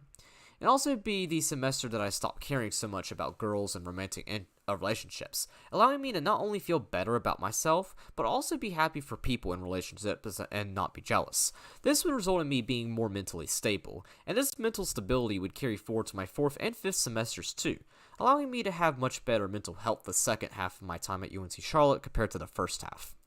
Now, unlike the previous two semesters, moving in wasn't really anything special. Since I was just returning to campus after Christmas break, there wasn't any specific move-in day. I just simply moved in whenever I wanted to. This would also be the case for the spring 2024 semester since I just simply returned to campus after break. So that's what happened on Wednesday, January 4th. I returned to campus and then that was that. Nothing special, and it wasn't very crowded since I returned to campus a couple days earlier than everyone else. However, I did get a new roommate. I'm not going to name him because although we were cool and he was a good roommate, he was very weird. And by weird, I mean that this man had 3 boyfriends. Yeah, that's not normal. Apparently he's what you call polyamorous, which is some crazy Gen Z shit that I as a member of Gen Z myself can't wrap around my mind for the life of me. Polyamorous basically means that you date more than one person at once, and he and his 3 boyfriends were all in a 4-way relationship. Again, call me if an out of touch or a boomer or whatever, but I'll never understand that stuff, and nor do I really want to understand it either. But other than that, he was pretty cool, so at least I was getting a cool roommate, even if that meant that I no longer had an entire suite to myself. So with that all said, let's talk about my classes. This semester I took 6 classes, equating to 16 credit hours, which is the most I took in a single semester throughout my time at UNC Charlotte. Additionally, at the end of the fall 2022 semester, I finished my last pre-business requirements, allowing me to declare my major and minor. Therefore, starting from this semester to the rest of my time at UNC Charlotte, my classes were going to be upper-level classes and be more challenging than the classes I took my first and second semesters. Although the fall 2023 semester would see an exception that I'll get to then, every other class I took from here on out was a 3,000 or 4,000 level class that was either a business core, accounting, or economics class. The first class I'll discuss is Management Information Systems 3130, which is literally just Management Information Systems, or MIS as I'll refer to it throughout the story time. This is kind of like the computer science class for business majors, where instead of coding or discussing program languages, although SQL was talked about quite a bit, we focus more on the applications of technology and how they can be used to automate business processes and organize business information. Pretty cool class that I honestly wish I paid more attention to, as a lot of this material is useful for every business major since all business majors have to work with technology and information systems. This class met on Mondays, Wednesdays, and Fridays from 10:10 to 11 on the 3rd floor of the Friday building in the computer lab. As for the professor, she was really cool. She was quite young herself, so she was able to relate to us all and kind of speak in her own dialect, if you know what I mean. She also had a sense of humor too, making the class more interesting than it already was. So yeah, this class is pretty cool. In addition to being interesting, this class is also pretty easy. Compared to all the other business core classes, it definitely stands out as being one of the easier classes. The reason is that our exams were open book, open note, and we took our exams outside of class. Because of this, the average exam score was always in the 90s, which is way higher than the average exam score for most other classes. I'd also get high exam grades in this class since the material was pretty easy and the exams were also easy as well. Now, this class also consisted of a couple projects. In my opinion, the most interesting of which was our second of 3 individual projects we did throughout the semester. And these, we would use Microsoft Access to perform some tasks and set up information systems to automate business processes. Microsoft Access is definitely a more outdated system that not many companies use, but it is and was still useful for us to work with because it could help us get comfortable with it. And if we get comfortable with it, we could get you comfortable with any other information system. How these worked is that we would follow a list of directions as well as a video of our professor going over the project, just not following the exact directions, but at least enough to show us what to do. Anyways, the reason I remember the second individual project so much is because of the time I did it. Rather than doing it at a normal time, I decided to start work on it at 1 in the morning, and I finished it at 3 a.m. And although this usually isn't the best time to do schoolwork, it actually worked perfectly for me, as not only am I a night person, but as I genuinely had a pretty fun time with the project. Everything was quiet, my room was completely dark outside my computer screen, and it was just very peaceful. I would go on to make 100 on this project, proving that this project was overall a success. I did the same thing with the strategic management exam during the spring 2024 semester, which I'll get to when I discuss that class. As for the biggest thing I learned in the next class, there is not really anything specific to mention, as I think the main thing was just being familiarized with information systems as a whole, and their importance was the biggest thing. Information systems, as I already mentioned earlier, are crucial for every part of business, so becoming more familiarized with them and understanding how they work was definitely the biggest thing I learned in this class, as it not only would set me up for my future career, but it would also prepare me for accounting information systems and internal auditing, 2 classes I took during the fall 2023 and spring 2024 semesters respectively. I ultimately go on to make a 94 in this class. Could have been higher grade had I completed the last individual project, but considering I only needed a 43 on it to keep an A in the class, I decided to just bullshit my way through it and end up with a 79 on it, especially since I had other classes that I was worrying about more. The next class I want to discuss is Finance 3120, which is Financial Management or Intro to Corporate Finance as it might be called at other colleges. This class introduces business owners to business finance, so things like business investments, the stock market, time value of money, risk management, and more. It's kind of like a finance concentrated intermediate accounting 1, as it goes over a lot of accounting topics like time value of money and financial ratios, just that it also goes over things like risk management and other things more applicable to finance than accounting. By the way, because many people often ask me what the difference between the two are, accounting looks at financial data from the past while finance looks at predicting future financial events. That's why accounting focuses on reporting journal entries while finance focuses more on risk management and investments. This class met in the McInerney building, the same building I took geology and earth science a year prior, on Mondays, Wednesdays, and Fridays from 12:20 to 1:10. As for the professor, he would unfortunately be a really bad professor. He was a PhD student, so I'll give him the benefit of the doubt, but even then, he was still an absolutely awful professor. While not a narcissist like my Western history and culture professor, as he was a nice guy, he was not a good professor. For one, he pretty much expected us to know the material before coming to class, which was completely stupid since this was literally everyone's first finance class and not all of us were finance majors. Secondly, he could not speak up for the life of him. He was very soft-spoken and consistently spoke as if he was in a library. He would also never use a microphone, so nobody could ever hear him. He also had a thick accent too, making it almost impossible to understand what he was saying. Third, we had very few assignments in this class. Legit, we only had 7 assignments for the entire class, 3 of those assignments being exams. Literally the best way to learn is by practicing, but I guess he didn't seem to understand that, as he provided very little resources for practice since of course he assumed that we already knew the material. By far the most memorable of these assignments in my opinion was the 3rd exam. The reason is because this would be by far the most frustrating, most disappointing, and just downright most unfair exam I've ever taken. The exam consisted of very few questions from the actual course, as they did not come from anywhere in the lecture slides or assignments. As a result, I had to guess on the vast majority of the problems, which resulted in me only getting a 66 on the exam and the average class exam score being in the 40s. But what makes this worse is that I had a 97 in the class prior to taking this exam and only needed a 72 to maintain an A in the class. So I ended up getting completely fucked over just because the professor decided to be a dick on the last exam. As a result, I had to take a B in this class, which was so stupid since I had a very high A throughout the class. As for what I learned, there was at least one big thing that I learned, being risk management.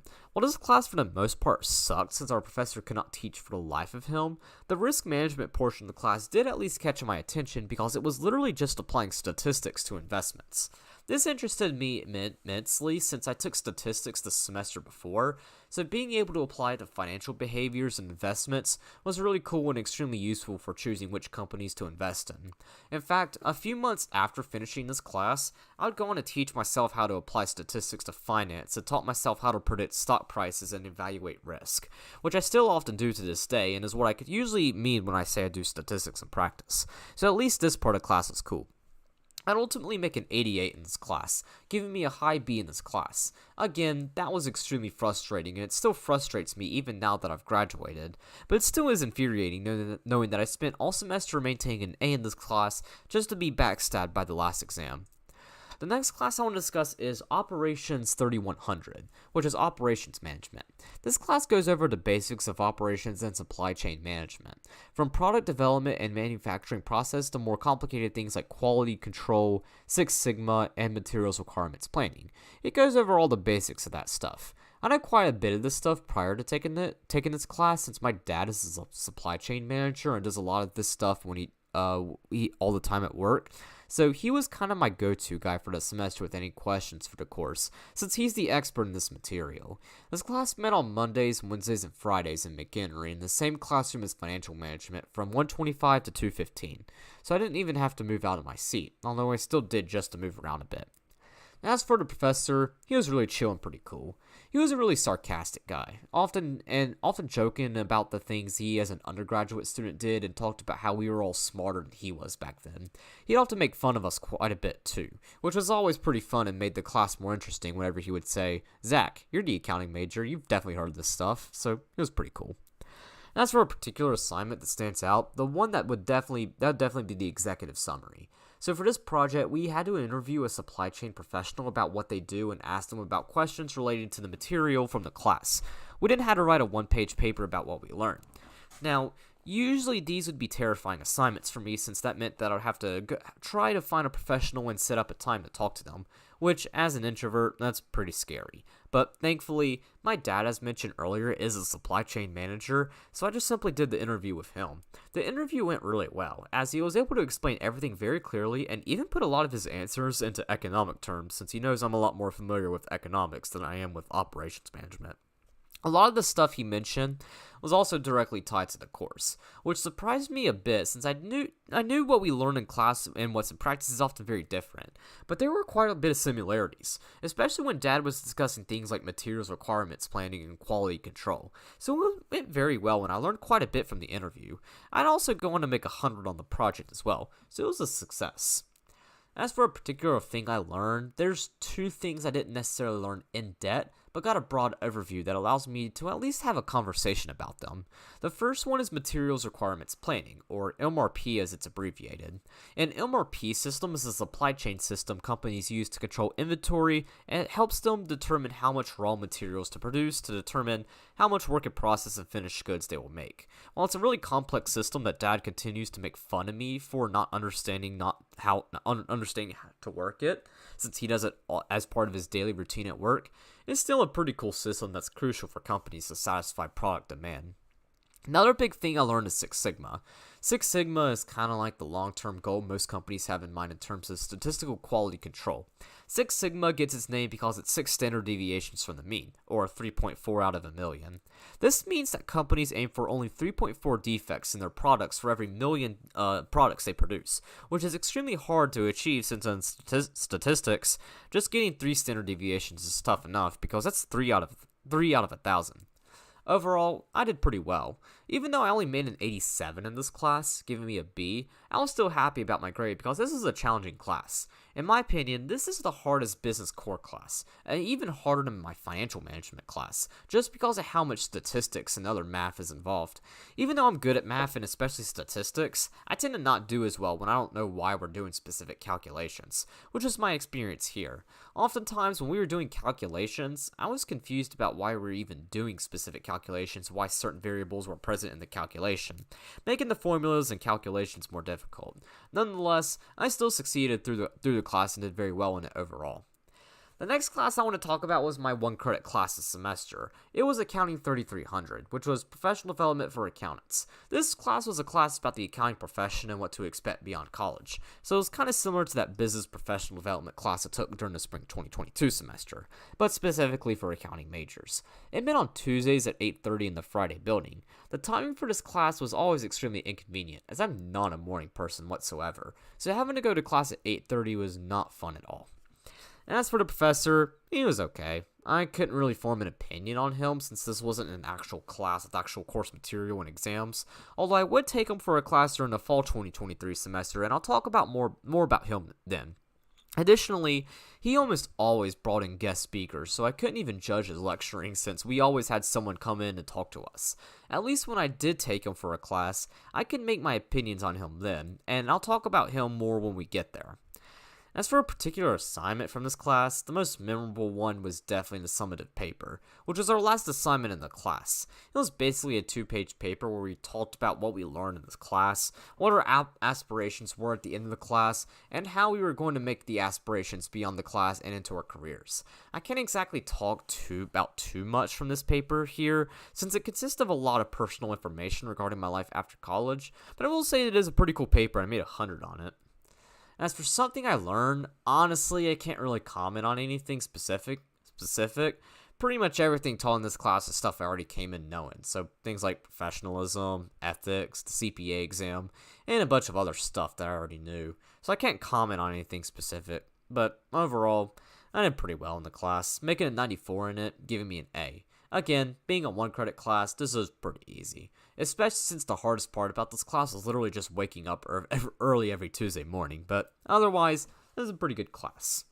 The next class I want to talk about is what I consider to be my favorite class that I took at UNC Charlotte, being Economics 3125, which is Managerial Economics. I technically didn't have to take this class since accounting majors don't have to take it, but I decided to take it for my minor. Anyways, this class is like a calculus-based microeconomics course, where we apply business calc topics into microeconomics. And by business calc topics, I'm simply referring to derivatives. Nothing too crazy like integrals or even more advanced derivatives like product and quotient rule or logarithmic derivation, just basic derivatives as well as partial derivatives. But the amount of uses that derivatives have for economics is actually insane. From being able to derive marginal revenue and marginal cost to calculating elasticity to deriving marginal product and marginal revenue product to calculating maximal profit with kink demand curves, it's insane how much you could do with derivatives. This class met on Tuesdays and Thursdays from 11:30 to 12:45 in the Rowe Arts Building, which is to the south of the big fountain near the monument and east of Colvard. As for the professor, I had the same professor for Principles of Micro and Macroeconomics. As I've already mentioned, he was phenomenal at explaining things and could make even the toughest topics extremely easy to understand. His style of teaching was so easy to follow through, and he simplified and thoroughly explained everything he taught, making the class really easy to follow through. Now, for the most memorable assignment from this class, that would definitely have to be the first exam. So exams in this class worked a lot differently than for principles, as rather than being entirely multiple choice, the exams were half multiple choice, half short answer. On the short answer, we also had to show work as well, so the exams were a little tougher. Anyways, the first exam, which we ironically took on Valentine's Day, was on our first 2 chapters in the class. The first chapter was on marginal analysis, so it was kind of like a review of business calc but added economic topics. The second chapter was on econometrics. Econometrics is basically applying statistics to economics in order to forecast economic events. I'd go on to take an entire class on econometrics at summer, which I'll discuss later. But for this chapter, we very broadly covered econometrics and talked about how statistics can be applied to microeconomics. It's my personal favorite chapter in the class because not only had I just taken statistics, but it also went over how economists derive supply and demand curves, which they do by formulating linear regressions. However, although the material this exam covered was super interesting and I could talk all day about it since I love statistics, that's not exactly why this was a memorable exam. The reason it was so memorable was the fact that I ended up making 100 on it.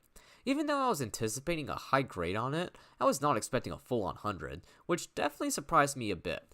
Meanwhile, the rest of the class struggled, with the average exam score being in 68, so needless to say, I did very well in this exam. In fact, of the 3 exams I took in managerial economics, I made 100 on two of them, with the only non-100 being an 87 I made on the second exam, since it was by far the hardest of the 3. As for something I learned, there's an absolute ton that I could talk about because this is one of those classes that I learned a lot in. But I think the main one was applying calculus to maximize revenue, profit, and minimize cost, aka the first chapter. I know that's kind of a boring pick, but it was so cool being able to use derivatives to calculate the profit maximizing quantities and prices instead of drawing out tables and manually calculating marginal revenue and marginal cost for every single value back in principles. It just made things way quicker and easier, which is exactly what managers want when it comes to deriving information for decision making. And considering that economics is literally the study of decision making, you can see why derivatives are so much better to use than drawing tables. Overall, I did absolutely phenomenal in this class, making a 96, giving me an A+ in this class. It's funny because I remember my professor talking about how managerial economics is the hardest class business majors take, and while I could understand that statement, as it was the case for many students, it ended up being a super easy class for me, and I managed to be extremely successful in it. The last class that I want to discuss is Accounting 3324, which is Intermediate Accounting 2. This is a continuation of Intermediate Accounting 1, where in this class we continued our discussion of specific accounts and how companies record transactions related to them. So in this class, we discussed things like inventory management and using FIFO, LIFO, and average cost to calculate cost of goods sold and ending inventory, calculating depreciation and amortization, investment identification, and liabilities. It met on Tuesdays and Thursdays from 2:30 to 3:45 in the Friday building with the same professor I had for Intermediate Accounting 1.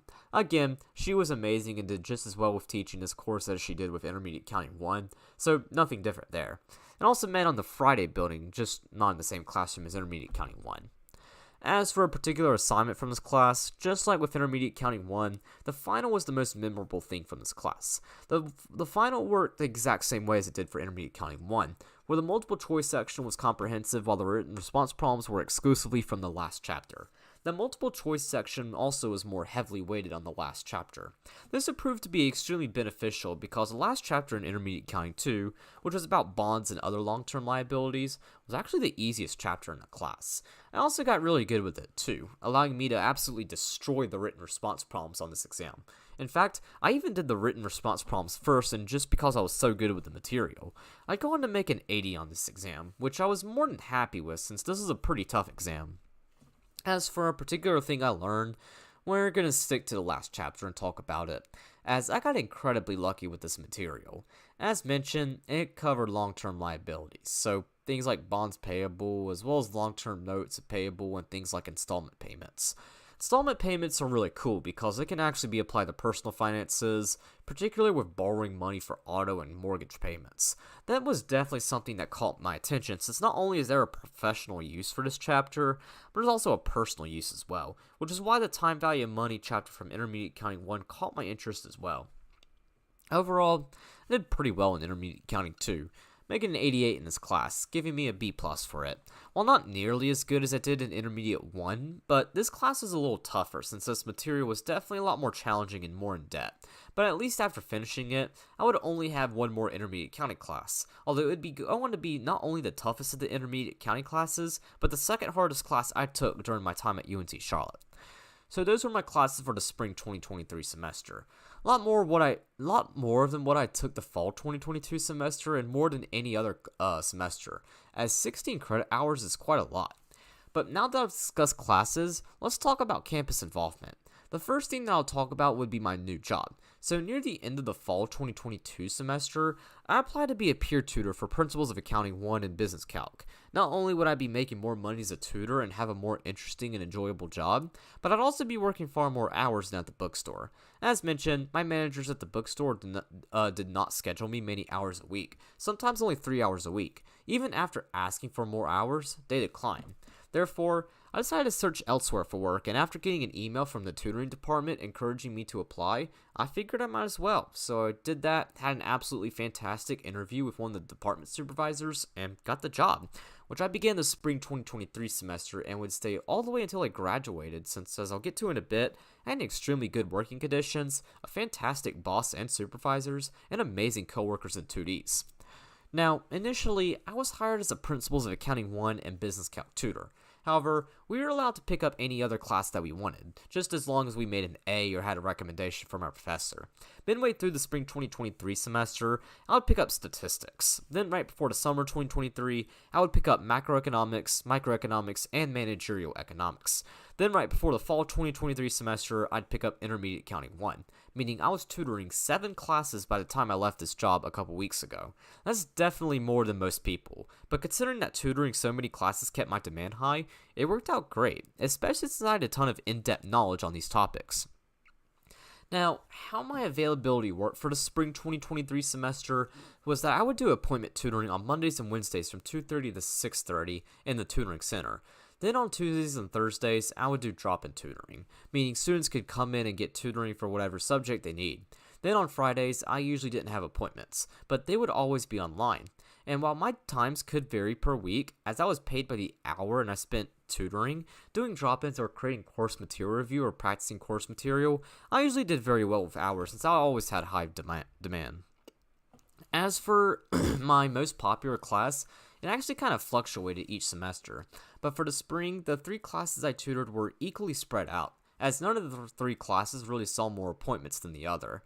Now, on the other hand, the summer 2023 semester, fall 2023 semester, and spring 2024 semesters would see different results, with Business Calc being by far my most popular class for the summer of 2023, taking up over 85% of appointments for that summer. This makes a lot of sense because taking any math class over the summer can be extremely brutal, and especially Business Calc. By the way, my summer tutoring was 100% online, which was super nice because it meant that I got to work at home all summer.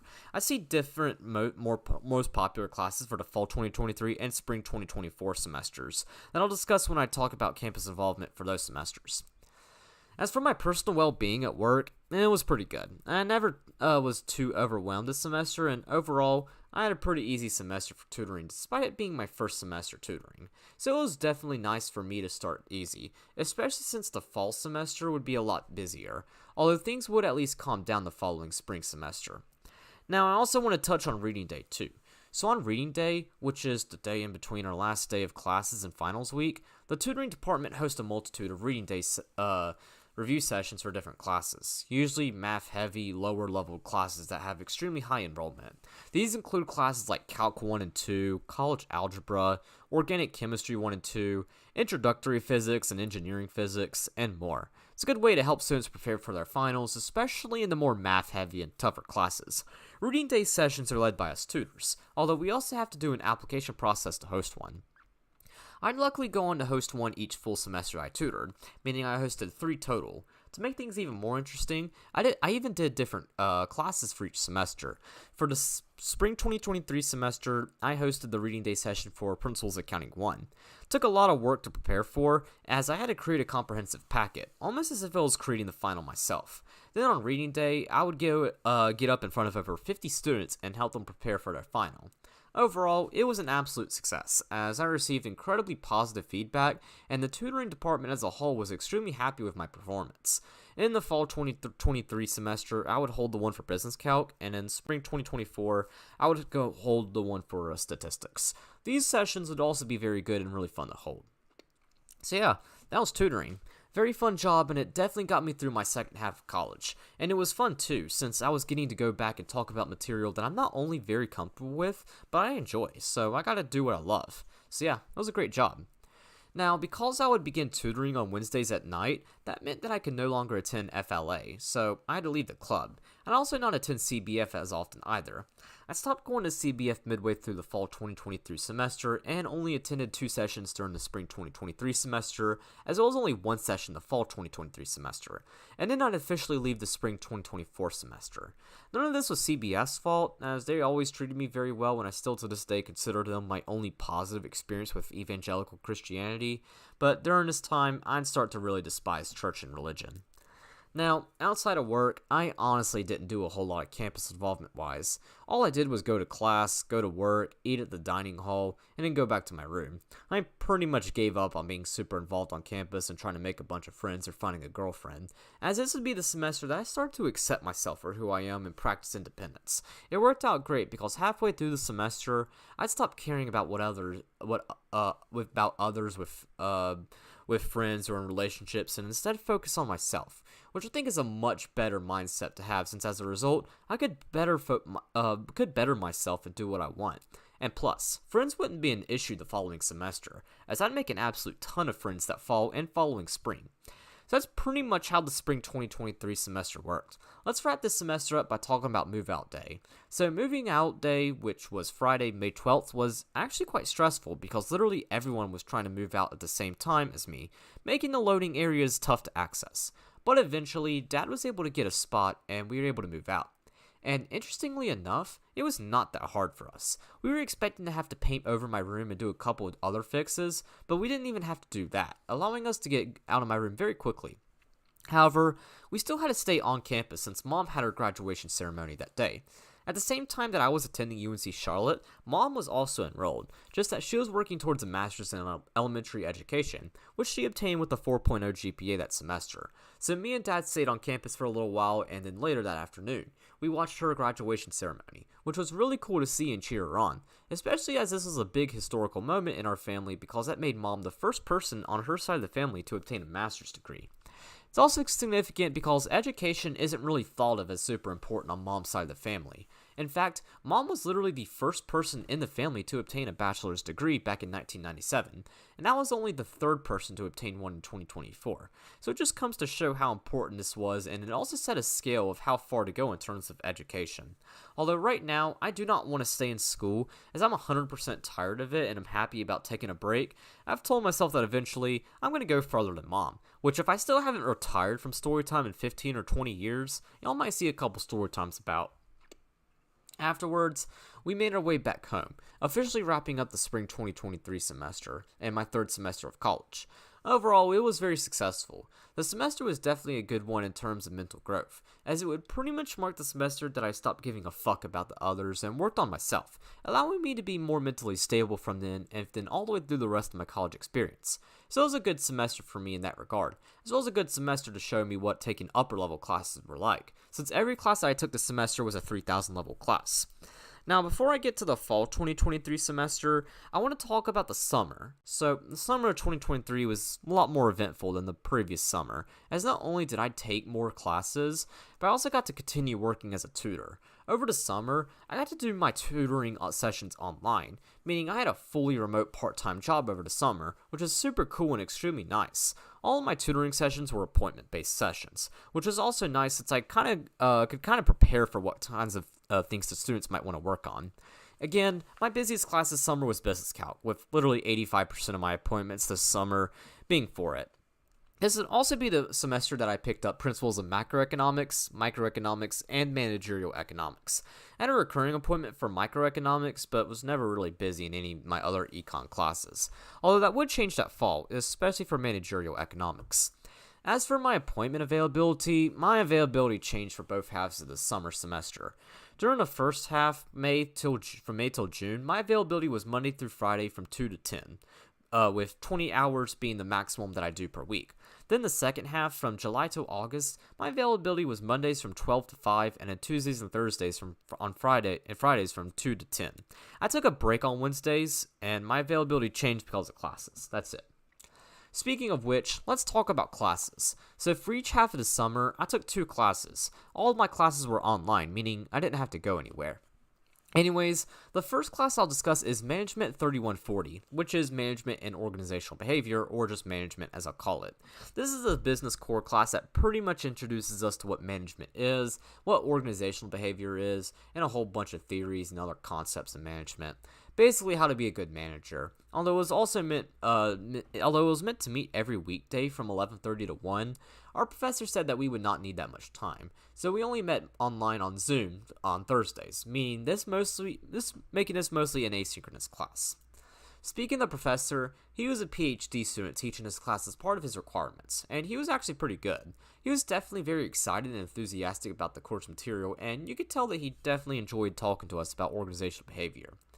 Now, as for a particular assignment, being honest, this is by far the most forgettable class I think I ever took at UNC Charlotte. It makes sense since it was just another business core class and it was online. However, I do remember it being one of the easiest classes I ever took at UNC Charlotte, as there were no exams in this class, just weekly quizzes and discussion boards. We did a project that involved creating a poster or something, but it was only worth 5% of a grade, and I was literally sitting at a 99 in this class. So I opted not to do it since I'd still make an A in the class regardless if I did it or not, giving me a 94 in the class. I also can't really remember anything I learned in this class, given how stupid easy it was and how forgettable it was. So I think that wraps up my discussion in this class. The other class I took the first half of the summer was Communications 3160, which was Business Communications. This is a class about business etiquette and, of course, communicating in business settings. Honestly, more of a professional development class than an actual communications class, but it still went over some communication theory stuff and other things you'd see in communications classes. It was a completely asynchronous class, so I just simply had to log on once a week to do assignments, quizzes, and discussion boards. There were also no exams for this course, meaning I got a whole month without having to worry about exams, which felt really nice. As for the professor, I can't comment on him all that much since this is of course an asynchronous class. He wasn't exactly a business professor though, with his background being in journalism, so that's all I really remember about him. As for a particular assignment, almost everything we did was very basic and easy stuff, but there was one assignment that really stuck out, that being the analytical report. This is a massive 5-page paper where we had to compare two companies and talk about which one we should invest in. For the paper, we had to talk about all kinds of business-related aspects to each company, from each company's history to their industry to their marketing strategy to business ratios to stock price histories and even recent controversies. So this is pretty much requiring everything that I had learned up to that point in business to write the paper, something I would have expected more in a capstone business class, but oh well. I ended up writing my paper comparing Target and Costco. Overall, this is a super fun paper to write, especially since I got to use everything that I had learned in business and apply it.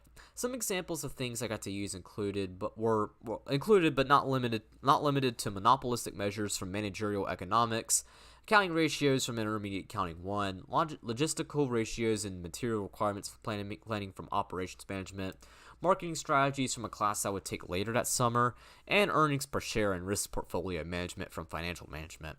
Yeah, I used so much stuff that I previously learned for business for this one project. I'd go on to only make an 88 on this project. I was expecting a higher grade on it since I put so much time into the project, but I think the reason I didn't do as well was because I went way over the top of my professor's head, who, mind you, didn't have a background in business or math since he wasn't a business professor and only held a master's degree.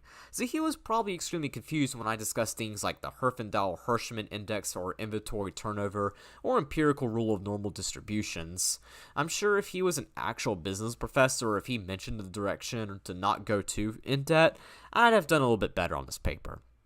As for something I learned in this class, honestly, this class is really more just like a business professional development class, so pretty much everything I learned back in business professional development and professional development for accountants was taught here, so I didn't really learn anything new. As for my overall grade, I made a 94, giving me an A in this class. While a little more challenging than management since we had that analytical report, it was still a pretty easy class, and not a very memorable one outside the analytical report, which I'm still very proud of, and I'm definitely consider it among my best works from college.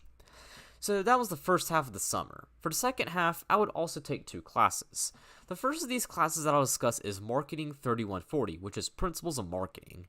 This is the last of the business core classes I needed with the exception of Strategic Management, the capstone course that I'll discuss when we get to the spring 2024 semester. Anyways, this class basically talked about what marketing is and what it all consists of. Honestly, of all the business core classes, it was probably the most useless for my particular field of study since as an accountant, I'm not going to use much marketing. Therefore, this class for me was pretty big slugfest. This is especially the case for class times, as class met online on Mondays and Wednesdays from 5:30 p.m. to 9:15, so I mostly just spent time playing video games or writing or doing something else. At least the professor had a sense of humor and was pretty cool, but still, this class is quite boring. When it comes to discussing a particular assignment, the one that immediately sticks out is the marketing plan. So this is a big semester-long group project where we had to come up with a product or service and create a marketing plan for it.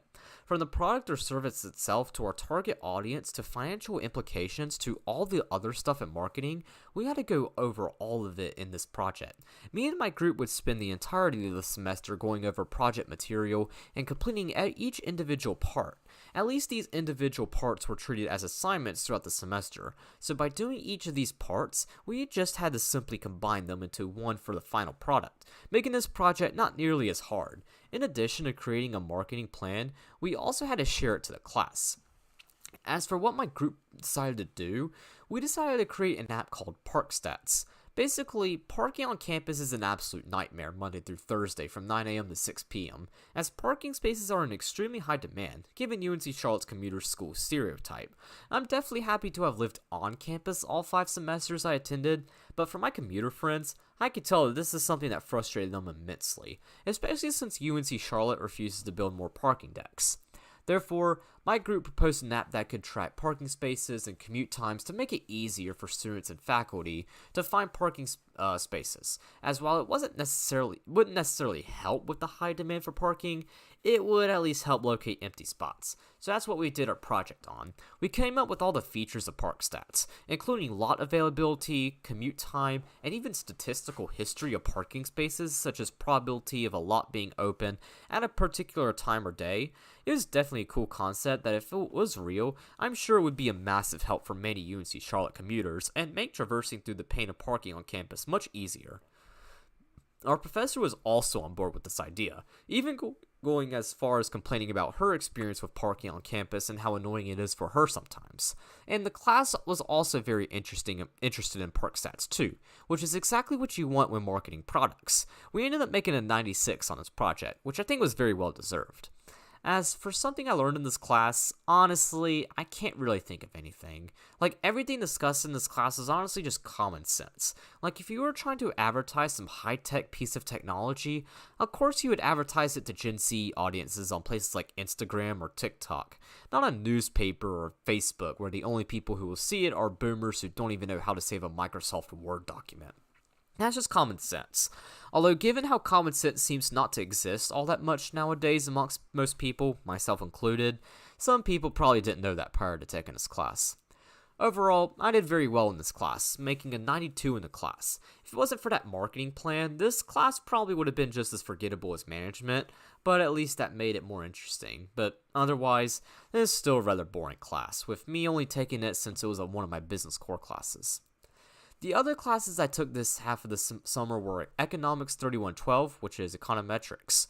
Econometrics, as I brought up earlier when discussing managerial economics, is a field of economics that focuses on using statistical models in order to predict economic behavior. Unlike the other economic fields like microeconomics, macroeconomics, financial economics, and other fields, econometrics is more pure math heavy, with the class in particular being only 5% economics and 95% statistics. This class was a completely asynchronous online class, so I got to work on it on my own time throughout the 5 weeks. The professor was pretty cool. Despite being an online class, I could definitely tell that he enjoyed his job. I thought it was interesting for him to use examples from his research to help teach material, as he's a sports economist. So in his research, he uses econometrics to predict a lot of sports-related things. I thought this was a very interesting way to incorporate the material, as even though I'm not much of a sports fan, I still think it's interesting how he applied the topics we used in class to not only his research, but to sports. Funnily enough, he claimed over and over that he didn't bet on sports, but I don't think that claim is statistically significant, especially by the fact that he'd make a ton of money betting on sports given his knowledge of sports and data. Now, I also want to talk about the difficulty of this class too, because God was this class hard. Even though I'm pretty good at statistics, I found econometrics to be absolutely brutal, as it went into far more detail than statistics did the fall prior, and I took it over to summer. Well, the second half at least. The first half of the class is pretty easy because we went over single regression models, which I was very familiar with from my statistics class from tutoring statistics. But the second half was a lot more difficult since it went over multiple regression models, which we didn't do in statistics. It was also super complex, going over things like f-tests, chi-square tests, restricted models, and issues with multiple regression models like heteroscedasticity and autocorrelation. Yeah, this stuff was hard. Honestly, had I taken this class in person, I probably would have had an easier time with it, as it's definitely one of those classes you should take in person given its application-based material. That then brings me to a particular assignment that I want to discuss, the final. So the way the exams worked in this class is that we had a midterm and a final, with the final being non-cumulative. The midterm went over single regression models, while the final went over multiple regression models. We didn't have to do anything too complex for these exams, like build regression models or derive a test statistic, but we did have to know how to interpret data outputs, do basic calculations, and know formulas. The tests were open book, open note, open internet, and even open chat GPT, although our professor advised against using AI because when he had it take the final, it made a 57. So really, this test is mostly just Googling stuff. And ultimately make a 63 on this exam. It was a tough exam despite so many resources being available, but I at least pulled through and secured an 84 in the class. I was cool with a B, especially in this class, so I was fine with it. But what if I told you that despite making an 84 in this class, I made an A in this class? I kid you not, despite making an 84 in this class, which is a mid-B, my professor gave me a fucking A. I have no idea why he did this, as I never interacted with him, didn't do that well in the exams, and just kind of fitted in with everyone else. But he decided to give me an A for whatever reason, which I was more than happy about, especially in a class as brutally challenging as econometrics. So, that all said, let's discuss my fourth semester, that being the fall 2023 semester. This semester, while holding up as my best semester at UNC Charlotte, was also one of my most important ones, as it was the semester that I not only made tons of friends, but also landed a full-time job for the following year that I'll talk more about at the end of the story time. I would also return to competitive swimming, and I'll talk more about it when I get to campus involvement and go even more in detail when I discuss the spring 2024 semester. Now, moving in, while it worked kind of similarly to the spring 2022 and fall 2022 semesters, was also a little weird. So before each semester begins, we tutors attend a 2-day orientation to basically welcome us into the semester, meet our fellow tutors, and become more prepared for our job. Because of this, we tutors and other campus employees are able to move in earlier than others, since we of course have to be on campus sooner than others. Therefore, while the usual move-in day was for most people was Wednesday, August 16th, I ended up moving in on Saturday, August 12th. Anyways, since this is a Saturday, that meant that I wouldn't have to move in by myself, as Dad helped me out. We packed my stuff up pretty quickly, and then that morning we headed out. So for the fall 2023 and spring 2024 semesters, I stayed in Belk Hall. This residence hall, located between Miltmore and the Union parking deck, primarily houses upperclassmen, which is why I chose it in particular because being in a dorm with a bunch of freshmen can be quite annoying. Freshmen in general are super annoying because they have a tendency to do stupid shit, so being in an upperclassman dorm definitely suited me a lot better.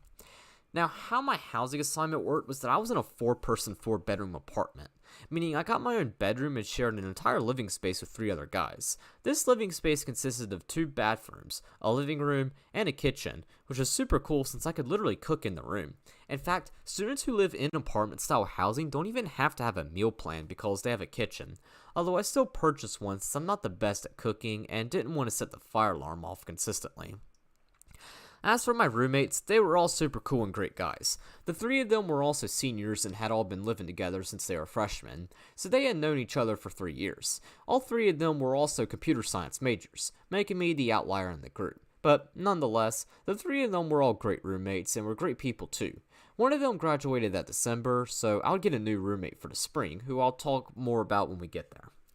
Now let's talk about the actual moving in.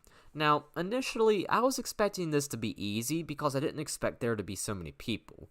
However, it seems like there was way more student employees moving in than I expected, as it took me and Dad a little while before we could park by the loading docks and be able to, since it was so busy. But even worse than that, it was clear that housing had not done anything to prepare for move-in day or make it easy for us. You see, it took me an entire 30 minutes to check in, as their system for checking in and verifying me was super slow. Honestly, I can understand this stuff since stuff like this happens, but it confuses me as to why only one RA was at the desk when there being as many people moving in, especially since the line to check in went outside. Housing, who had a whole database on residents and when they were moving in, should have been much more prepared for this and maybe had someone else to do this too so that lines wouldn't be so ridiculous. Additionally, the doors leading to the elevator by the loading dock were locked, meaning the only way to get in was through the lobby by walking up a hill. Thankfully, the doors weren't locked from the inside, so some people would go down and hold the doors for everyone, allowing us to access the elevator. But housing should have unlocked those doors because that would have made things a way easier. But considering this is the same department who can't seem to provide enough spaces for students and got the university in a shit ton of legal trouble, it doesn't surprise me. I'll link a news article talking about the UNC Charlotte housing crisis of 2022 in the description in case you want to know just how incompetent housing and residence life managers are. At least once that was done, Dad said goodbye and left me to work on the room myself, and right there marked the start of my 4th semester.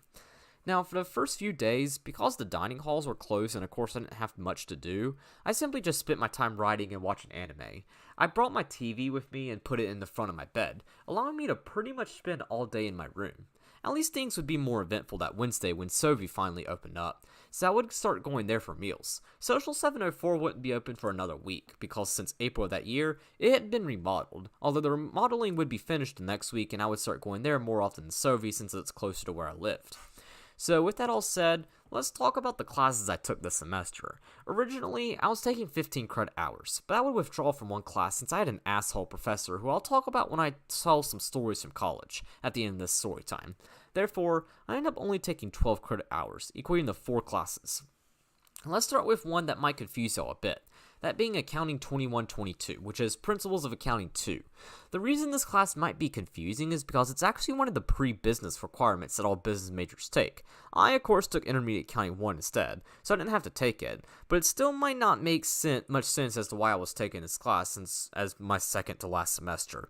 Well, the reason I took this class is because I wanted to have 150 credit hours when I graduate. Additionally, the CPA requirements in North Carolina specify 30 accounting credit hours. Without this class, I would have been 2 credits short of 150 credit hours and 3 credits short of the accounting hours. Therefore, I figured why not take it, as it would be a super easy class that would satisfy those requirements. So that's why I decided to take Principles of Accounting 2, despite already having taken 2 intermediate accounting classes. Anyways, Principles Accounting 2 differs quite a bit from Principles Accounting 1 and the intermediate accounting classes, as rather than focusing on financial accounting, it focuses on managerial accounting, or cost accounting as it is also known as. Managerial accounting focuses on expenses and trying to minimize costs by using accounting information to make decisions, which is how it gets both its name since it's of course the job of a manager is to make decisions. So rather than recording journal entries and preparing financial statements like we do in financial accounting, this class focuses on things on like job order costing and contribution margin rate, differentiating products and period costs, price and quantity variances, and other decision-making accounting. This class met in row arts on Monday, Wednesdays, and Fridays from 10:10 to 11, making it my only class on Fridays. As for my professor, she was amazing. Her way of explaining material and doing practice problems worked so well when she explained things perfectly. Even though this was my easy class, it wasn't just easy because I had so much accounting knowledge already. It was easy because our professor was that good at explaining things. So yeah, she was phenomenal. Now, I also want to comment on the difficulty of this class because as stated earlier, I did not take this class as the normal time that it is taken, as I took it while much further along the accounting curriculum. I'd personally say that this class is easy, but not for the reason that you might think. Coming into this class, I was expecting this class to be easy, given that it is a 2000 level accounting class and I was already pretty far into the accounting program. However, I wouldn't be able to utilize my accounting knowledge all that much in this class, since it wasn't financial accounting. But I would be able to utilize my economic knowledge to benefit me quite a bit. Since cost accounting focuses on things like minimizing costs, calculating net operating income, and making decisions, I was able to apply what I knew from economics and apply it to this class. So rather than using formulas, I was just using economic models to solve problems, even going as far as using derivatives and other calculus techniques when calculating change in cost, since that's just marginal cost. So I at least got to use that. Otherwise, this class was definitely harder than anticipated, as some of the things we did were pretty tough. And so I definitely have to say this class was much harder than Principles Accounting 1, making this, in my opinion, the second hardest pre-business class, excluding Intermediate Accounting 1, behind Business Calc, although it would have likely been harder than Business Calc had my professor not been as good as she was. As for an assignment that stands out, the one that stands out the most is the final, just because of how badly academic affairs fucked us up our time for it. So the way finals at UNC Charlotte work is that the Department of Academic Affairs makes a final exam schedule every semester. The way that you read the schedule is that you look for your class days and times, and then locate the day and time for the final as it provides. For example, the next class I'll be discussing was a Monday and Wednesday class that met from 2:30 to 3:45. Therefore, the final took place on Monday, December 11th as per the final exam schedule. However, select classes have common finals, where all sections of the course take the same exam at the same time.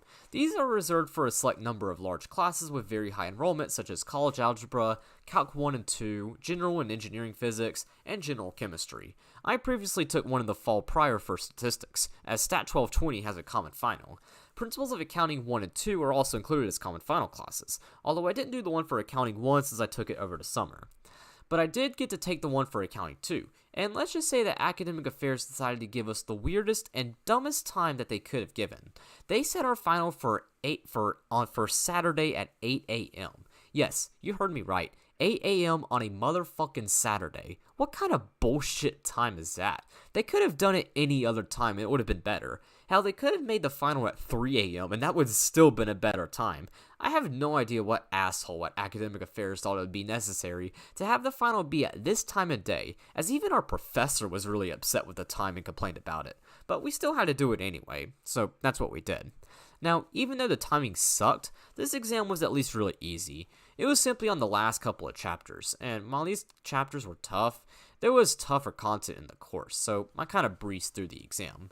It was also a very low-stakes exam too, as not only could I not take the exam at all and still make a B in the class, I only needed a 41 to maintain an A in the class. Therefore, I didn't have to study a whole lot, so after only studying for a grand total of 10 minutes, I managed to make a 95 on this exam, which was far more than what I needed to keep an A in the class, as well as far more than what I expected.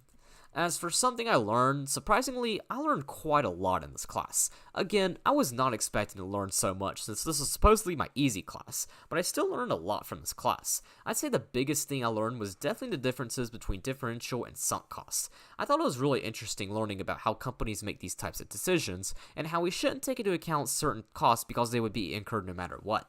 Even though it was the hardest thing in the course, I think it's one of the most useful topics in the class for all business majors since it helps them apply decision making. So I thought the applications for this were really cool, which is why it was my favorite thing from the class. Overall, I did very well in this class, earning myself a 96. This class, although not as easy as I anticipated, was a great class and I learned quite a lot thanks to not only my economics background, but thanks to my fantastic professor as well. So yeah, this is a great class. The next class I want to discuss is Accounting 4220, which is income tax. This is the only 4,000 level class I took while at UNC Charlotte, which would go on to be super ironic just because of my success in this class. This class would also be what I consider to be the most important class I took throughout my entire time at UNC Charlotte, because the material from this class would be what I'll be doing now that I've graduated, which I'll get to later. Anyways, income tax pretty much goes over the U.S. federal income tax system and how taxes are filed. The first 2/3 of the class focus on individuals, so it discusses things like filing statuses, effective and marginal and average tax rates, and how particular entities like rental properties, stock options, legal winnings, and other things are taxed, and how tax deductions and credits work. The last third of the class went more company-based taxes, such as using maker's depreciation to calculate depreciation deductions, travel expenses, and other business-related expenses. This class met on Mondays and Wednesdays from 2:30 to 3:45 in McHenry. As for the professor, he was pretty cool. He was a really big sports fan and especially a fan of the Kansas City Chiefs since he is from Kansas. In fact, every day at the beginning of class, he'd even give updates on how the team is doing and stuff. I'm not a sports fan, but I still thought it was pretty cool for him to kind of talk about that stuff since it isn't tax related, just as a welcome to class type of thing.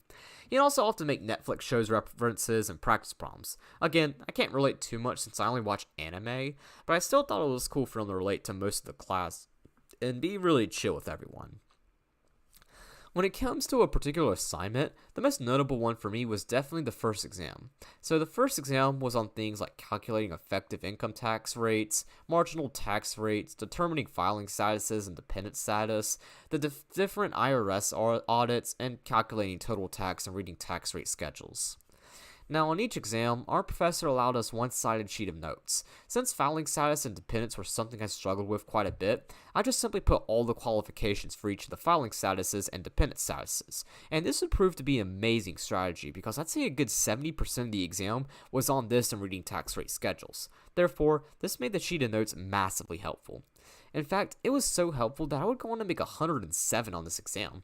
I really made 100, but our professor curved the exam by 6 points, and then he gave us all an extra point because the Chiefs won in an absolute blowout against the Chicago Bears, placing him in a super good mood. This all resulted in me making by far the highest grade I ever made on an exam at UNC Charlotte, overpassing a 104 I made on my second statistics exam back in the fall 2022 semester. It also was the highest grade in the class, which felt super nice. In fact, I do so well in the last two exams too, which resulted in a really high grade as I'll get to in a bit. So now for something I learned, there's an absolute ton that I could talk about because again, I learned a lot in this class. In fact, I learned quite a lot in every class I took during the fall 2023 semester.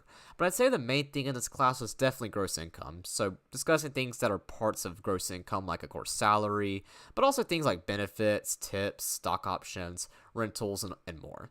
It was definitely really cool to see this stuff and their tax implications. Overall, I did absolutely fantastic in this class, making a 98 as my final grade, a very high A and the highest grade I ever received from a class at UNC Charlotte. It's funny because you'd usually expect this title to go to some random 1 credit 1000 level class, but for me, it ended up being a 3 credit 4000 level major course. Honestly, I don't think this class was really worthy of being a 4000 level class to begin with, as income tax was far easier than intermediate accounting courses and even easier than many other classes I've taken, so it's a good class. The third class I want to talk about is Accounting 3340, which is Accounting Information Systems, or AIS as I'll call it. AIS is kind of like MIS, but with an accounting focus. So while it covers things like databases and automated processes, it also covers things like internal controls, risk management, and cost framework, and more stuff. This class met on Tuesdays and Thursdays from 10 to 11:15, although usually it let out before 10:45 since we never had much material to cover. It met in the Friday building in the same room that I had Intermediate Accounting 1 the year before. As for the professor, he was pretty cool. He might just be one of the calmest and chillest people I've ever met, as I don't think I've ever seen him stressed out or in a hurry or even without a smile on his face. Kinda makes me a little jealous since I'd love to have his personality, especially since I tend to get stressed out pretty easily. But he was really cool and he did very well teaching the class.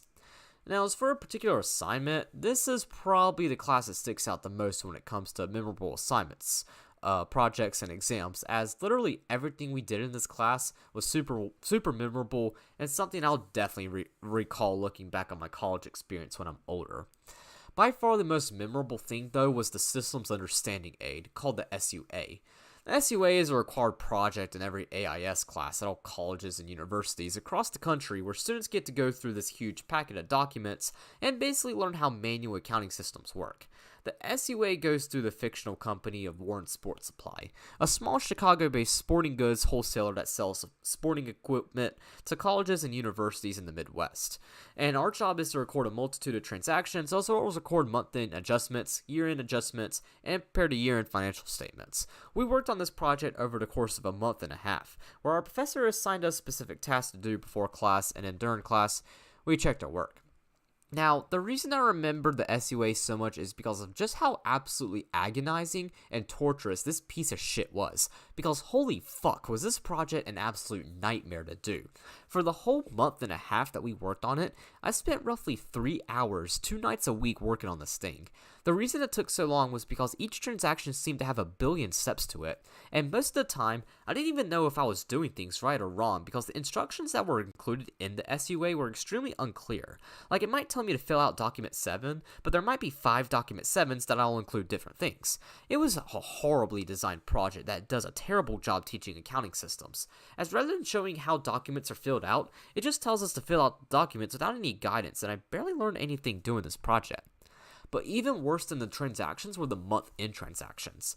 The instructions for these were even more unclear, so much in fact that I literally gave up a quarter of the way through the month-end transactions, meaning I didn't do the second half of them or the year-end entries and financial statements. It was an awful project that does a terrible job at what its purpose is. And because I skipped the later parts of the project, I only made a 60 on it, which I was not complaining about in the slightest, especially since this project was only worth 15% of our grade, so it wasn't all that bad. Additionally, I still managed to learn everything from the SUA in the next project, which was the SAP project. For it, we went into SAP, the most widely used ERP system, and did basically the same things we did with the SUA but using automated processes and different companies. I managed to complete the entire project in just 3 hours as compared to the SUA where I spent 3 hours 2 nights a week for a month and a half. The instructions for it were also very clear since they were written by our professor, allowing me to learn practically everything I would have learned from the SUA, so fuck the SUA. As for something I learned in this class, there's a lot. We did 4 projects throughout the class, with, of course, the SUA being one of them, and the other 3 projects being, of course, the SAP, as well as Excel and Alteryx. In these projects, I learned a lot of stuff, even in the Excel project, despite already being good at Excel.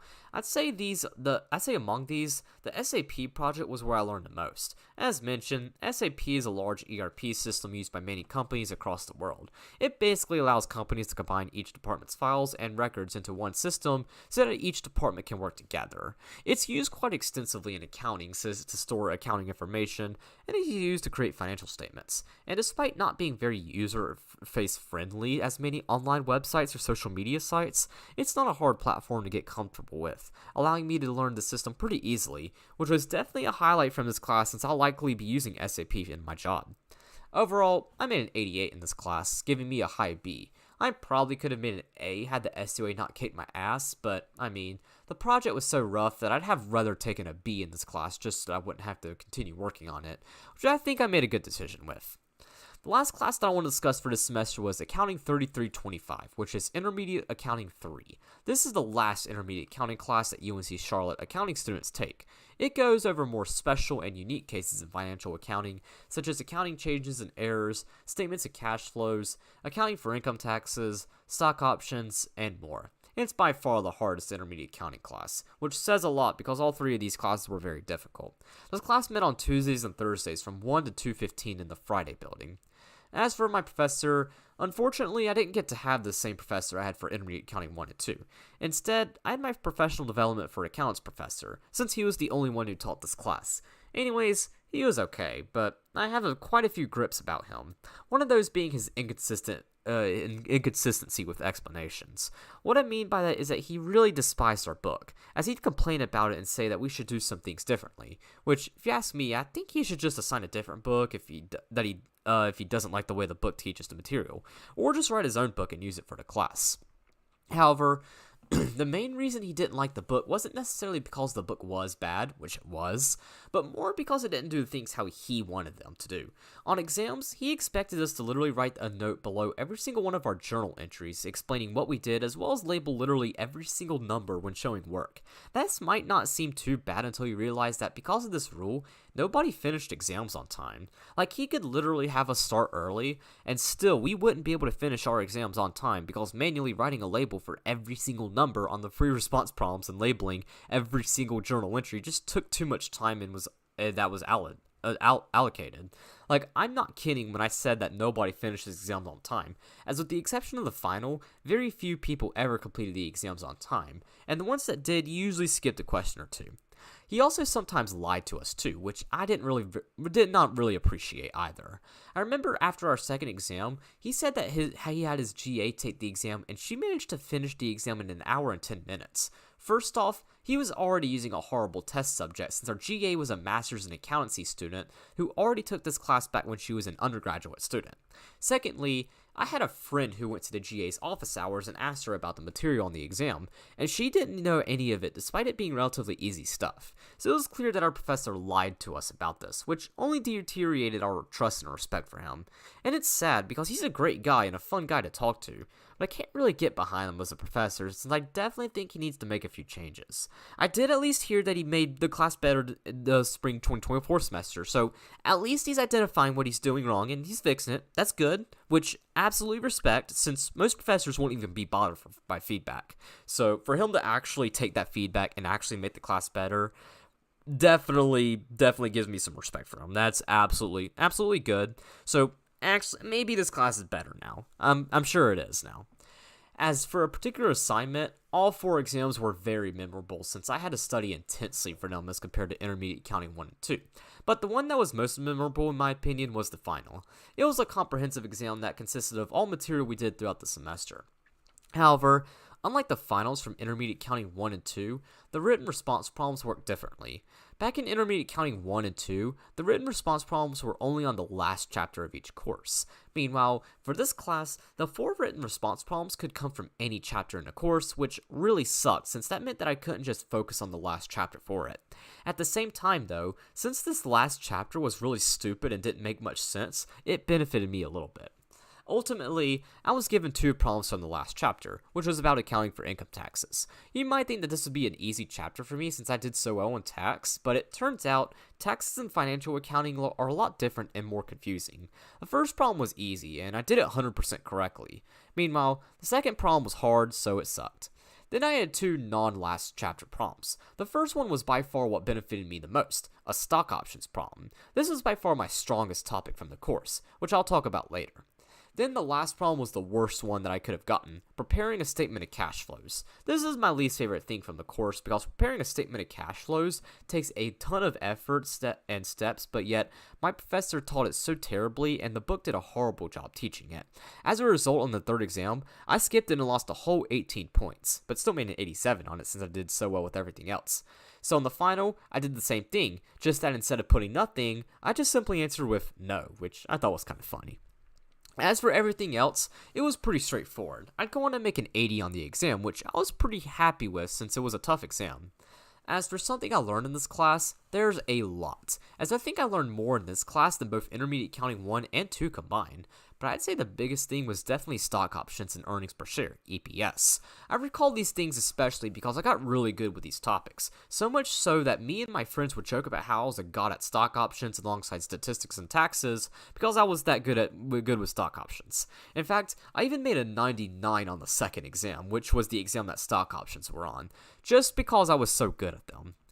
Now, stock options are basically like a share-based compensation to employees. So sometimes as an incentive, a company might provide stock options for employees to let them receive company stock as a way of payment. In Intermediate Accounting 3, we learned the financial reporting aspects of these and how we record the issuance of stock options.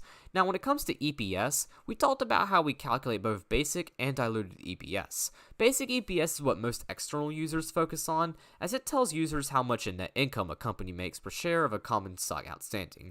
Diluted EPS is more for internal users since it takes into account things like convertible preferred stock, convertible bonds, and stock options, not stuff that a financial analyst or potential investor would be interested in.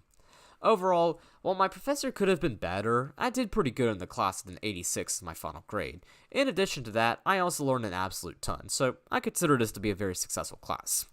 Now for campus involvement. Honestly, it was just like the spring 2023 semester where most of my involvement was with the tutoring department. At the beginning of the semester, I picked up Intermediate Accounting 1, meaning I was now tutoring 7 classes. However, in terms of work hours, I worked a lot more this semester than I did in the spring 2023 semester. My demand skyrocketed this semester as I was consistently getting appointments, drop-ins, and so much engagement that it was all crazy, which I liked since it meant that I was doing my job well. As for my most popular class this semester, it is kind of funny because the first half of the semester was managerial economics. Then the second half was ultimately what was my most popular class this semester with statistics. I could definitely understand the high demand for both of these classes, as while they were easy classes for me, they could be very challenging classes. Managerial economics is especially difficult for business students, namely marketing students who don't like math and struggle with it. Meanwhile, statistics, as mentioned, is a class that all students take, which they usually take their first semester at UNC Charlotte, and it can be tricky too. So I absolutely understand why I got so many appointments and drop-ins for those classes. Now, other than work, I didn't partake in any clubs. However, I did get back to swimming, so every weekend, I would start going to UREC, the gym on the UNC Charlotte's campus, and swim in its 25-yard pool. I'd often just swim to practice as well as swim to get new best times. In fact, I'd even get new best for every single event by the time the semester ended, as well as swim every event that I had yet to swim, including things like the 200 butterfly, 400 IM, and 1650 freestyle. It would ultimately encourage me to get back into team competitive swimming, which I'll talk about when I discuss campus involvement for the spring 2024 semester. I'd also make a ton of friends this semester too. At the beginning of the semester, I'll become friends with two coworkers, Evan and Alex. Evan was a math tutor who tutored every 1000 and 2000 level math class, while Alex was a psychology tutor who tutored every 1000 and 2000 psychology class. Then in accounting information systems, I became friends with a guy named Wesley, who then hooked me up with his study buddies for Intermediate Accounting 3. And then I also made some friends in tax as well as friends with 2Ds, and overall, I made so many friends this semester. And even now that I've graduated, it makes me so happy looking back because I was so lonely my first semester. So making friends and being in a couple friend groups was absolutely amazing and definitely made this semester one of my best. I would also start attending church again this semester. So during the summer of 2023, I began deconstructing my religious beliefs. In the 3.5 years that I've been doing Storytime, I've talked quite extensively about church, particularly the guys my age who left me out and laughed at me for it at a church trip called Fuge during the summer of 2018. Ever since then, I've struggled with religious trauma and I've had a very negative views about my church. Over the years, it only got worse, so much so that I left Christianity entirely and became irreligious during the spring 2024 semester, which I'll get to then since it played a huge role in my life the second half of that semester. However, that summer, although I was still a Christian, I critically examined not only my church's behavior, but I also questioned the church's beliefs, particularly on things like homosexuality, female pastors, mental health, and the nuclear family. I would also then question the Bible's legitimacy. After questioning more and doing research, I came to the conclusion that my church had Christianity all wrong. In fact, I'd go as far as to say they were exactly who Jesus despised, since Jesus criticizes religious leaders all the time. Then my breaking point came when I read the report about hundreds of sexual abuse allegations taking place in Southern Baptist churches, which is what my denomination, my church, was, and even had a case of its own back in 2020. Immediately, I lost all faith in not only my church, but in all evangelical churches, which would be when I officially decided to leave the Southern Baptist denomination. I'll go into more details about my deconstruction journey in Storytime 58 in case you're interested, although I'll probably release an update for it one day since that Storytime was recorded a month before I became irreligious. However, despite my intense questioning and treatment by my church, I still fully believed in God and considered myself a Christian. Therefore, I decided to start researching other denominations that might have similar beliefs as me. The one that immediately caught my attention was the United Methodist Church. Methodists are pretty much the polar opposite of Baptist, as they support things like same-sex marriage, female pastors, mental health awareness, and other things I myself am a supporter of. Therefore, starting in September, I'd start attending a nearby Methodist church about 25 minutes from campus in a suburb east of Charlotte.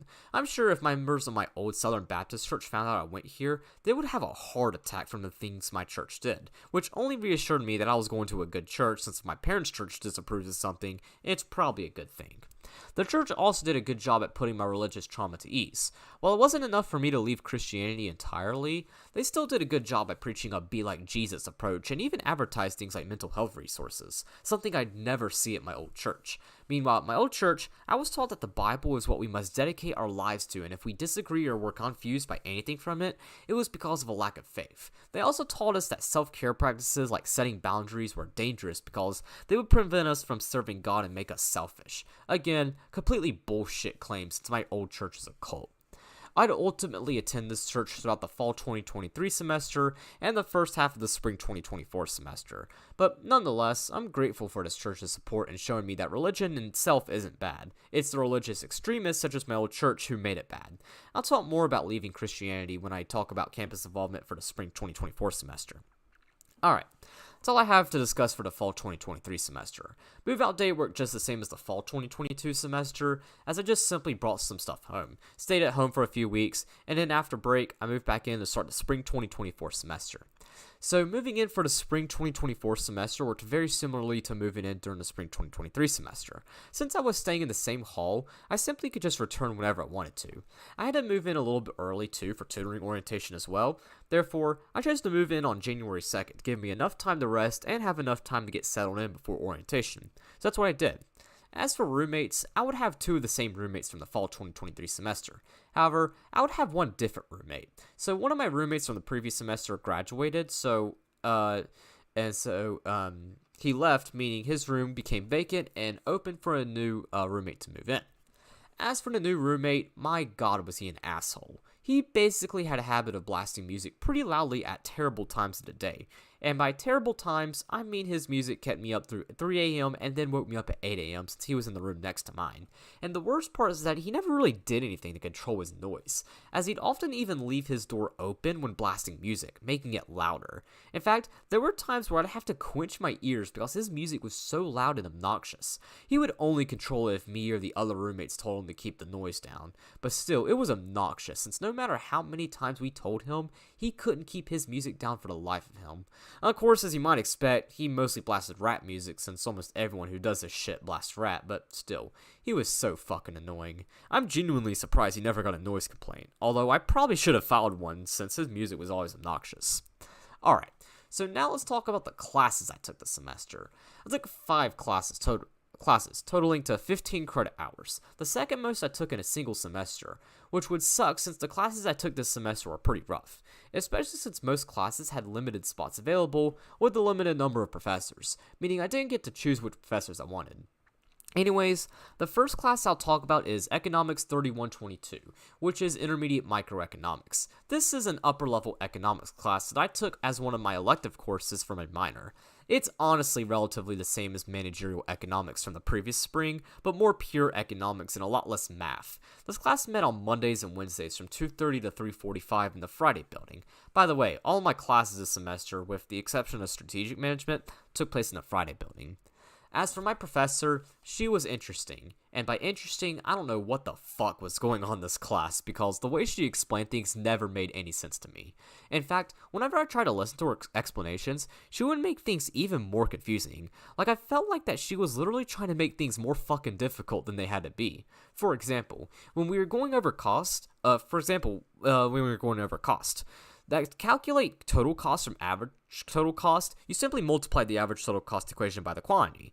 However, she was doing integrals and other calculus techniques that were not only unnecessary, but flat out wrong, as you would only take the integral if you're trying to get from marginal cost to total cost, since marginal cost is the derivative of total cost, not the average cost.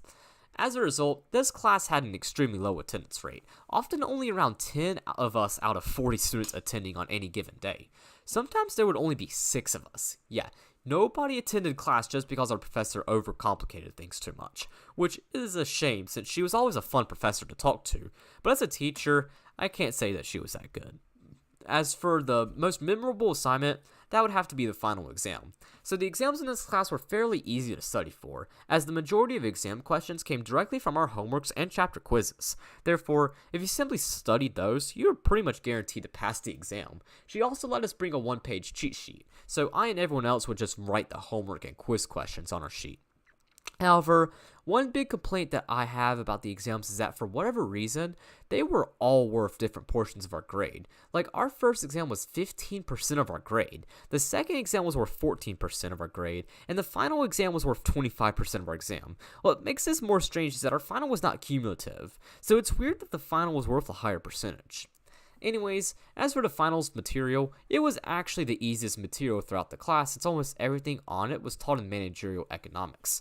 Therefore, I didn't really have to study all that much since I already knew much of this stuff by heart since I'm a god at managerial economics. So on Monday, May 6th, I pulled up and in just 55 minutes, I finished a 40-question exam and made an 85 on it.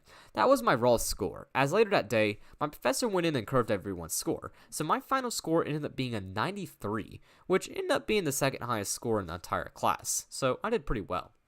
Now, as for something I learned, it's hard to say since the majority of material from this class overlaps managerial economics. However, the beginning of the course starts out much differently than managerial econ.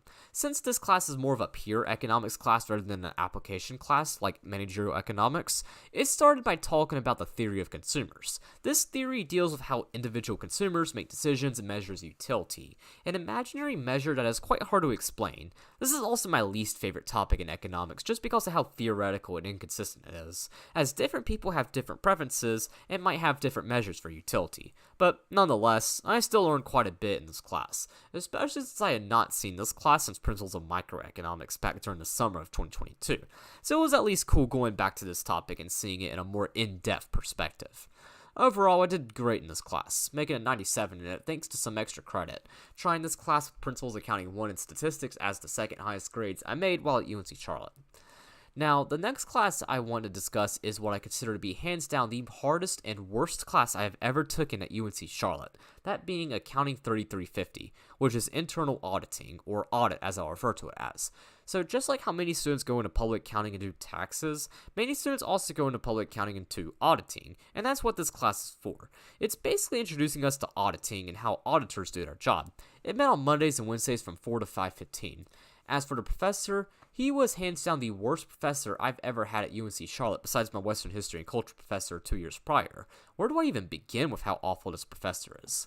I'd say the first thing I'll talk about is how he pretty much set this class up so that people would fail, despite this class usually being taken our last semester. I don't know if he was trying to turn people away from auditing or what, but he made it his goal to make this the shittiest and most pathetic class ever. One way he did this was with exams. The exams in this class were atrocious to study for because we didn't know what would be on exams, as our professor explicitly said in class that he didn't want us to know what would be on the exams. That's gotta be hands down the worst thing I've ever heard a professor say, because in order to do well on an exam, you need to know what will be on it so that you can study the necessary material. He also often added curveballs on the exams to fuck with us. Like on the second exam, he added a problem that had an issue we had never dealt with and somehow expected us to know how to approach it. Just complete bullshit because we had no idea how to prepare for it. He was just trying to get people to lose points. Another way was on the project. So after the second exam, we stopped going over course material and started going over a two-part group project. For this project, we were each assigned an assertion and had to perform a set of procedures related to our assertion through a program called Alteryx. This wasn't the first time I had used Alteryx, as I used it in both AIS and tax the semester prior, but I was still useless in it. However, despite knowing that we had at most extremely limited experience with Alteryx, our professor practically assumed that we were just as good as we were with Excel, as he pretty much just gave us the project and told us good luck. No guidance with Alteryx outside the ETL procedures, he just expected us to somehow perform high quality audits without knowing what the fuck we were doing. But if you think that is bad, oh boy, it gets way worse. So the instructions for this project were extremely unclear, as our professor expected us to come up with our own audit procedures for our assertions. However, if we didn't do the procedures he wanted us to do, he counted points off. This piece of shit really expected us to read his mind, and just to make things worse, he was awful at answering questions, as he would try his best to answer questions either indirectly or answer a completely different question than what we asked regarding the project. So yeah, he was a shitty professor and probably the worst professor I had at UNC Charlotte alongside my Western History and Culture professor from my first semester.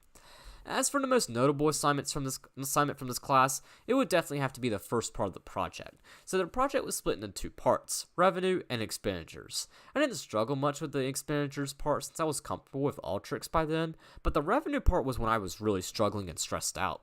Anyways, for the revenue part, we were given 4 documents: a list of customers, sales journal, cash receipts journal, and a checks journal. My assertion was accuracy, so my job was to go through these files to make sure that the information was stated correctly. Now, I was in a group of 4, so one group member was in charge of existence, so he verified that the transactions actually took place. We had someone do completeness, so her job was to verify that all transactions were recorded.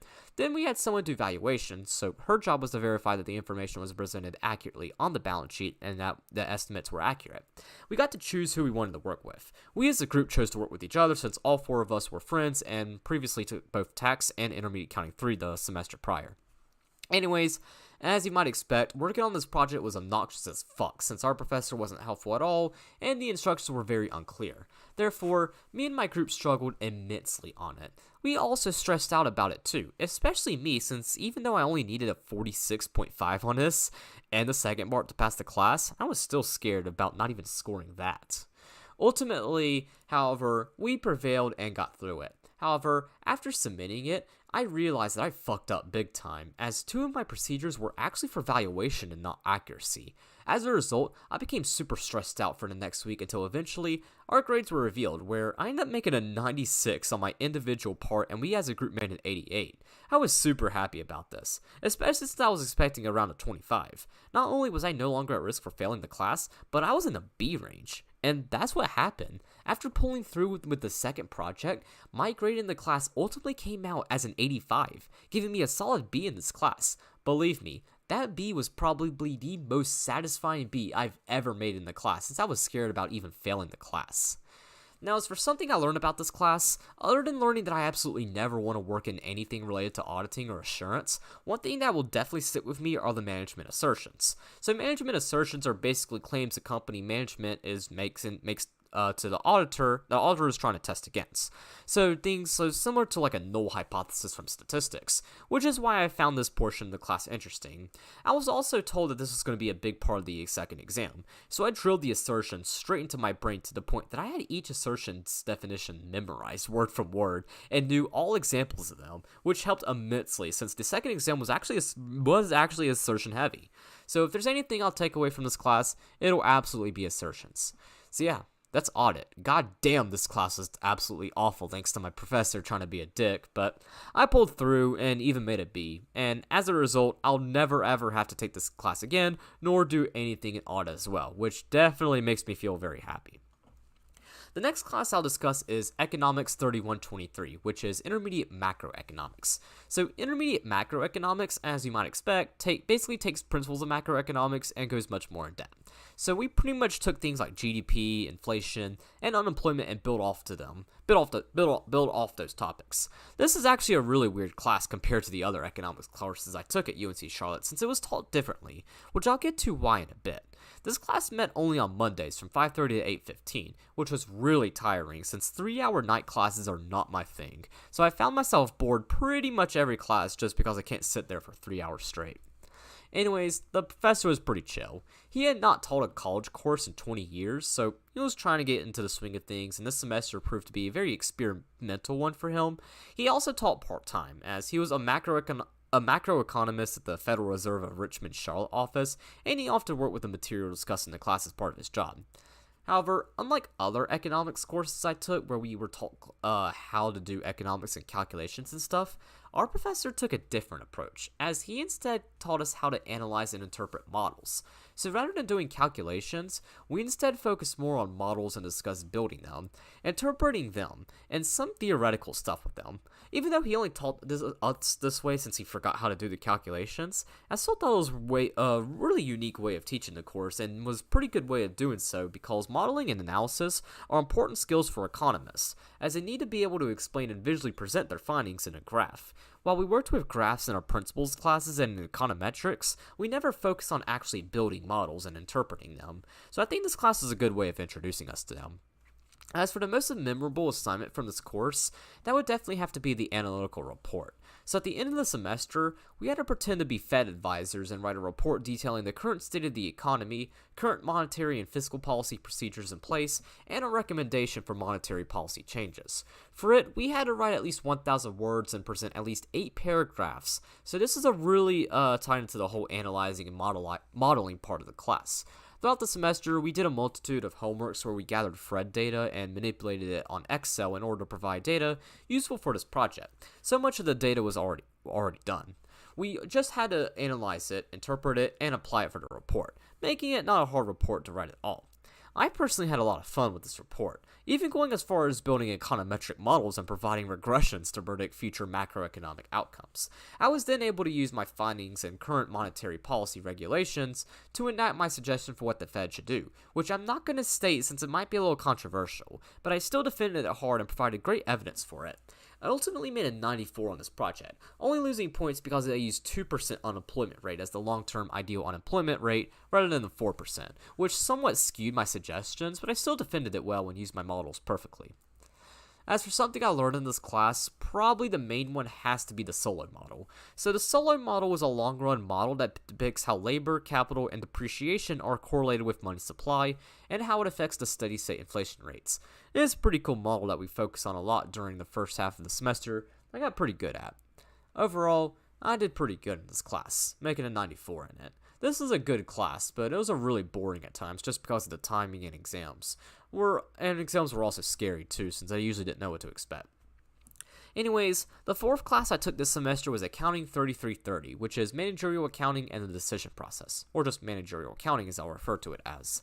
This class is more like an in-depth Principles of Accounting 2, where we go over pretty much all the material from the class, but more in-depth, as well as in other managerial accounting issues such as ABC costing systems, journal entries with manufacturing processes, and financial statement analysis. This class met on Tuesdays and Thursdays from 10 a.m. to 11:15, making it my earliest class all semester. As for the professor, she was definitely my best professor this semester. For the longest time, managerial accounting was a spring-only class because UNC Charlotte could not hire a professor to teach it year-round for the life of them. Luckily, they hired a professor, and now that she teaches this class, they're even offering it over the summer and fall now. And I have to say, they made the perfect hiring decision, as my managerial accounting professor was just the sweetest, most energetic, and most adorable professor I think I've ever had. Like, you could tell she is super crazy about the class and absolutely loves her job. She was really young too, only a few years older than most of us. I say most of us since I was of course younger than everyone, but you get the point. But yeah, she was awesome and made this class all the better. By far, the most notable assignment from this class was the group project. So in this class, we had a group project where we had to do both a presentation and write a report on a publicly traded company and talk about if they were a good company to invest in.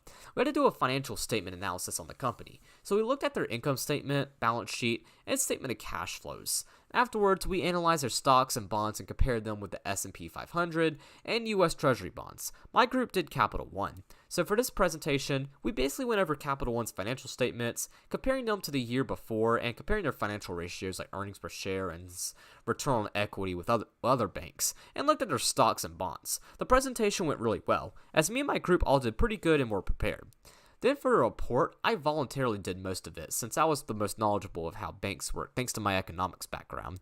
In the report, I talked about how Capital One's connection to the Fed and how monetary policy decisions can have a big impact on the banking industry, which was actually really cool because I wrote this report at the same time I was working on the analytical report for intermediate macroeconomics.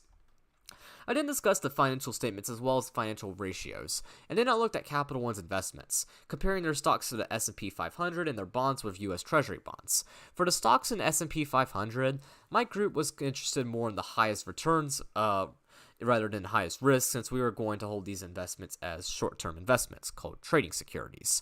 I performed a two-sample t-hypothesis test on the two investments to determine which investment would yield the highest expected rate of return, which I got Capital One stocks as the winner.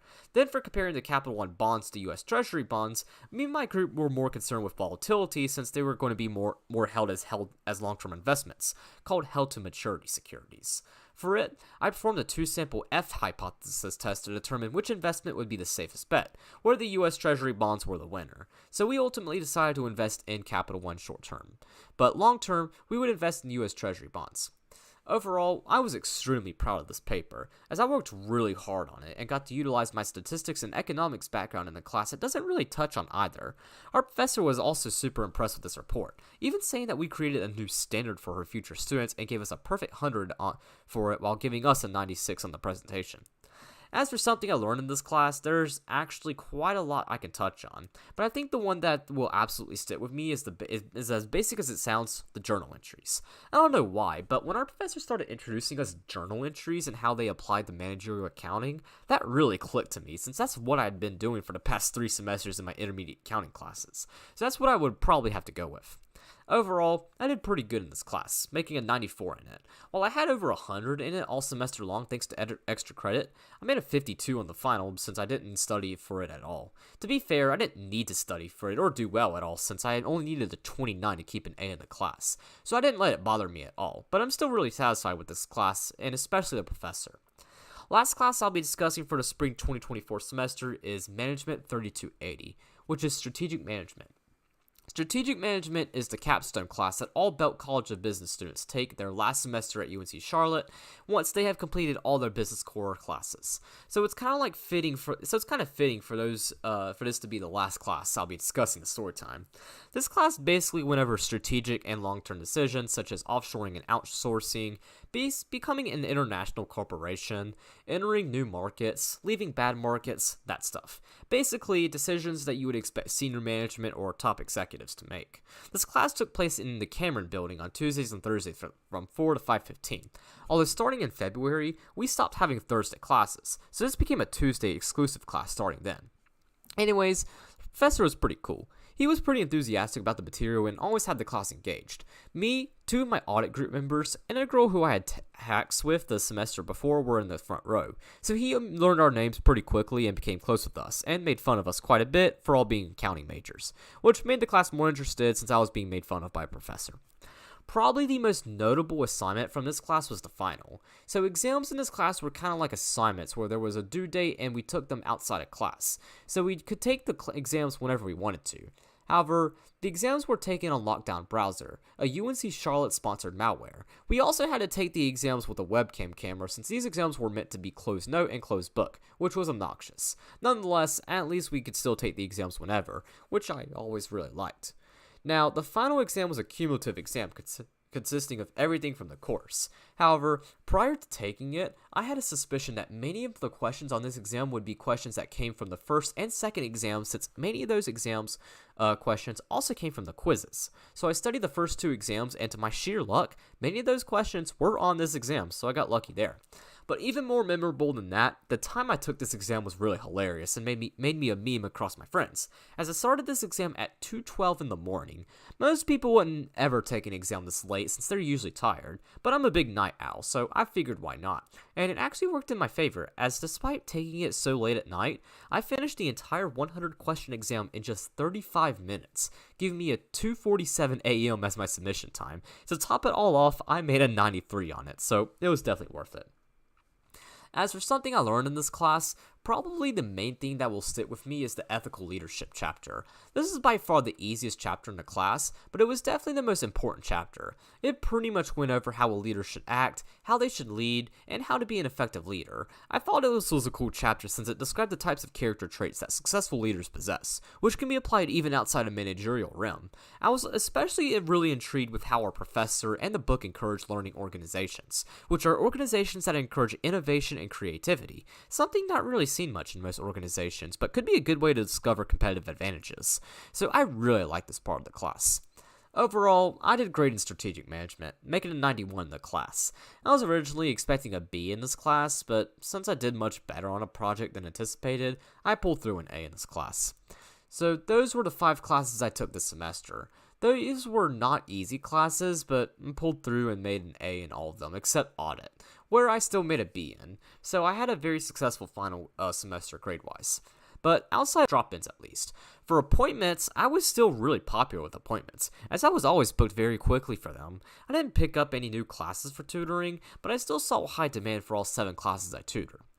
My most popular class this semester ended up being managerial economics. While statistics was still my most popular class recurring appointment-wise, as I had recurring appointments set up with 4 2Ds for statistics, managerial economics was my most requested class for just general appointments. I had no problem with this since it was my favorite class to tutor and is my favorite class, so it was nice seeing this class in such high demand. It also helped that my managerial economics professor was teaching this class this semester since he teaches this class every spring, so I can now relate to 2Ds more easily since a good majority of them had his class. He also used the spring 2023 exams as practice exams for his students this semester, so I actually got to work through with 2Ds on the actual exams I took for this class, which was so fun to do, especially since I made 100 on 2 of them back when I took this class the spring prior. I also saw increased demand for Intermediate Accounting 1, my least popular class during that fall, where I only had 3 appointments total. However, this semester, I saw more demand for it, including a recurring appointment every Wednesday night, so I saw higher demand for this class that usually wasn't very popular. And like the previous 2 semesters, I also led a reading day session at the end of the semester, which ended up being the final thing I did for the tutoring department. For it, I led the review session for statistics. I could go on about how amazing the session went, as not only did I have almost 100 attendees, but I did phenomenal. I explained things perfectly and made sure everyone understood. I got so many comments saying that I should be a professor, and according to my boss, I was talked very highly of across both attendees and the tutoring department. Evan even attended halfway through the session and recorded a few videos that I was then able to send to my parents, who wanted videos of my session. So if I need any assurance I did well, that's my proof. Now, outside of tutoring, I also began swimming for the UNC Charlotte swim team. This is a club swim team that does practices every Monday, Tuesday, and Thursday that also competes with other schools and meets. I had gotten back into swimming that fall and was ready to get back into it with the team, so I did it and I really enjoyed it. I got to swim in 2 meets with the team, one at Clemson University and one at the University of Virginia. I also had a good experience with the team as well, as the members were all really cool and fun to be around. However, I left the team after the University of Virginia meet in mid-February, as someone would perform an act of sexual misconduct against me that I don't really feel too comfortable sharing just now.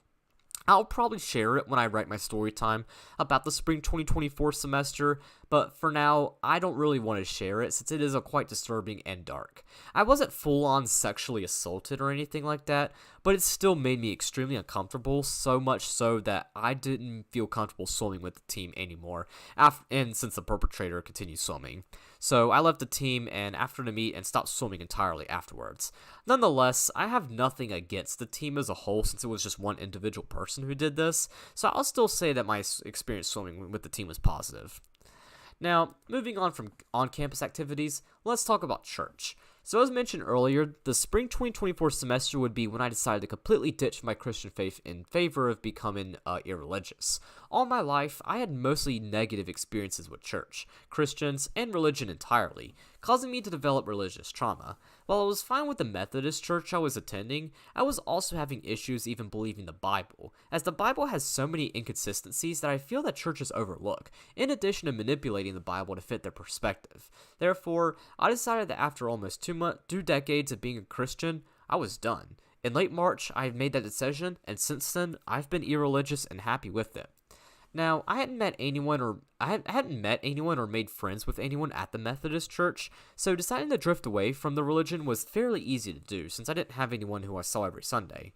However, the tricky part was revealing it publicly to my friends and family who all considered me one. Thankfully, they all took it well, and while some of them were slightly disappointed, they quickly got over it. I'm definitely glad that it wasn't hard for me to fully drift away from the religion, especially since so many people get disowned for simply not being a Christian.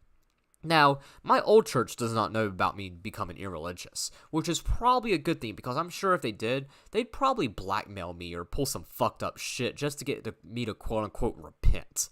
But I'm not falling for that shit again. I'll likely return to Christianity in maybe a decade or two when I'm older and have had time away from church and have had time to fully recover from my religious trauma, but for now, I'm staying far away from that bullshit.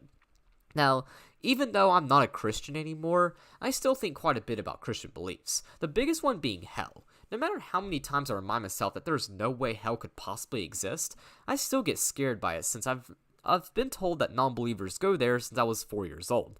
Only comes to show how disgusting evangelical churches are, since they think telling a 4-year-olds that non-Christians will go to hell is somehow okay. At least that reassures me that leaving Christianity was a good decision, since I'm sure if God exists, he would definitely disapprove that more than someone just simply not believing in him. Once again, I'll likely return to Christianity in 10 or 20 years as I get older, but I think that for now, it is best that I live for myself and be in control of my life, not some terribly translated old-ass book or some old-ass preacher who manipulates the Bible to benefit his beliefs, and especially not by the same pieces of fucking shit who left me out and bullied me at Fuge 6 years ago. In a future story time, I'll provide an update on my deconstruction journey and talk about leaving the religion entirely, so be on the lookout for that. And if I'm somehow still doing YouTube by the time I return to Christianity, I'll record a video on it too. And that pretty much describes my campus involvement and stuff outside classes. A lot of crazy stuff happened, both good and bad, but I think all these things worked out pretty well and allowed me to grow as a person, which is especially nice since this is my last semester of college. So now let's talk about moving out. So since I was a graduating senior, I was able to move out later, which I did right after commencement on May 10th. I had already moved out most of my things, so this is a fairly easy process. Me, my parents, and sister just had to get the bigger things like my TV, gaming chair, refrigerator, that stuff. So we got that stuff and were able to get everything. It was not very easy though, because since October, Bell Call's elevator has been broken. Because housing is so fucking useless that they can't fix a goddamn elevator, especially before move out week, we had to carry most of my things downstairs, which was super annoying. My god, housing management is so useless. Like, we've had 2 housing crises in a row, and they decided to make it worse by turning housing for upperclassmen into a lottery system, while also failing to fix an elevator. It's just ridiculous, and makes me glad I'm done with that piece of shit department. But we pulled through and got everything moved out, officially wrapping up my 5th and final semester at UNC Charlotte. And with that all said, that about wraps up all of my classes and campus involvement and college experience at UNC Charlotte. It was definitely a crazy 5 semesters, all of which were very memorable in their own regard. It's always fun looking back on them too, since each semester was just so unique and I grew up so much from each one. Like, it's so crazy to think that the spring 2022 me is the same person as the spring 2024 me. It's amazing how much I grew and how I ultimately prevailed through UNC Charlotte. Thank you all for watching part A of Storytime 59.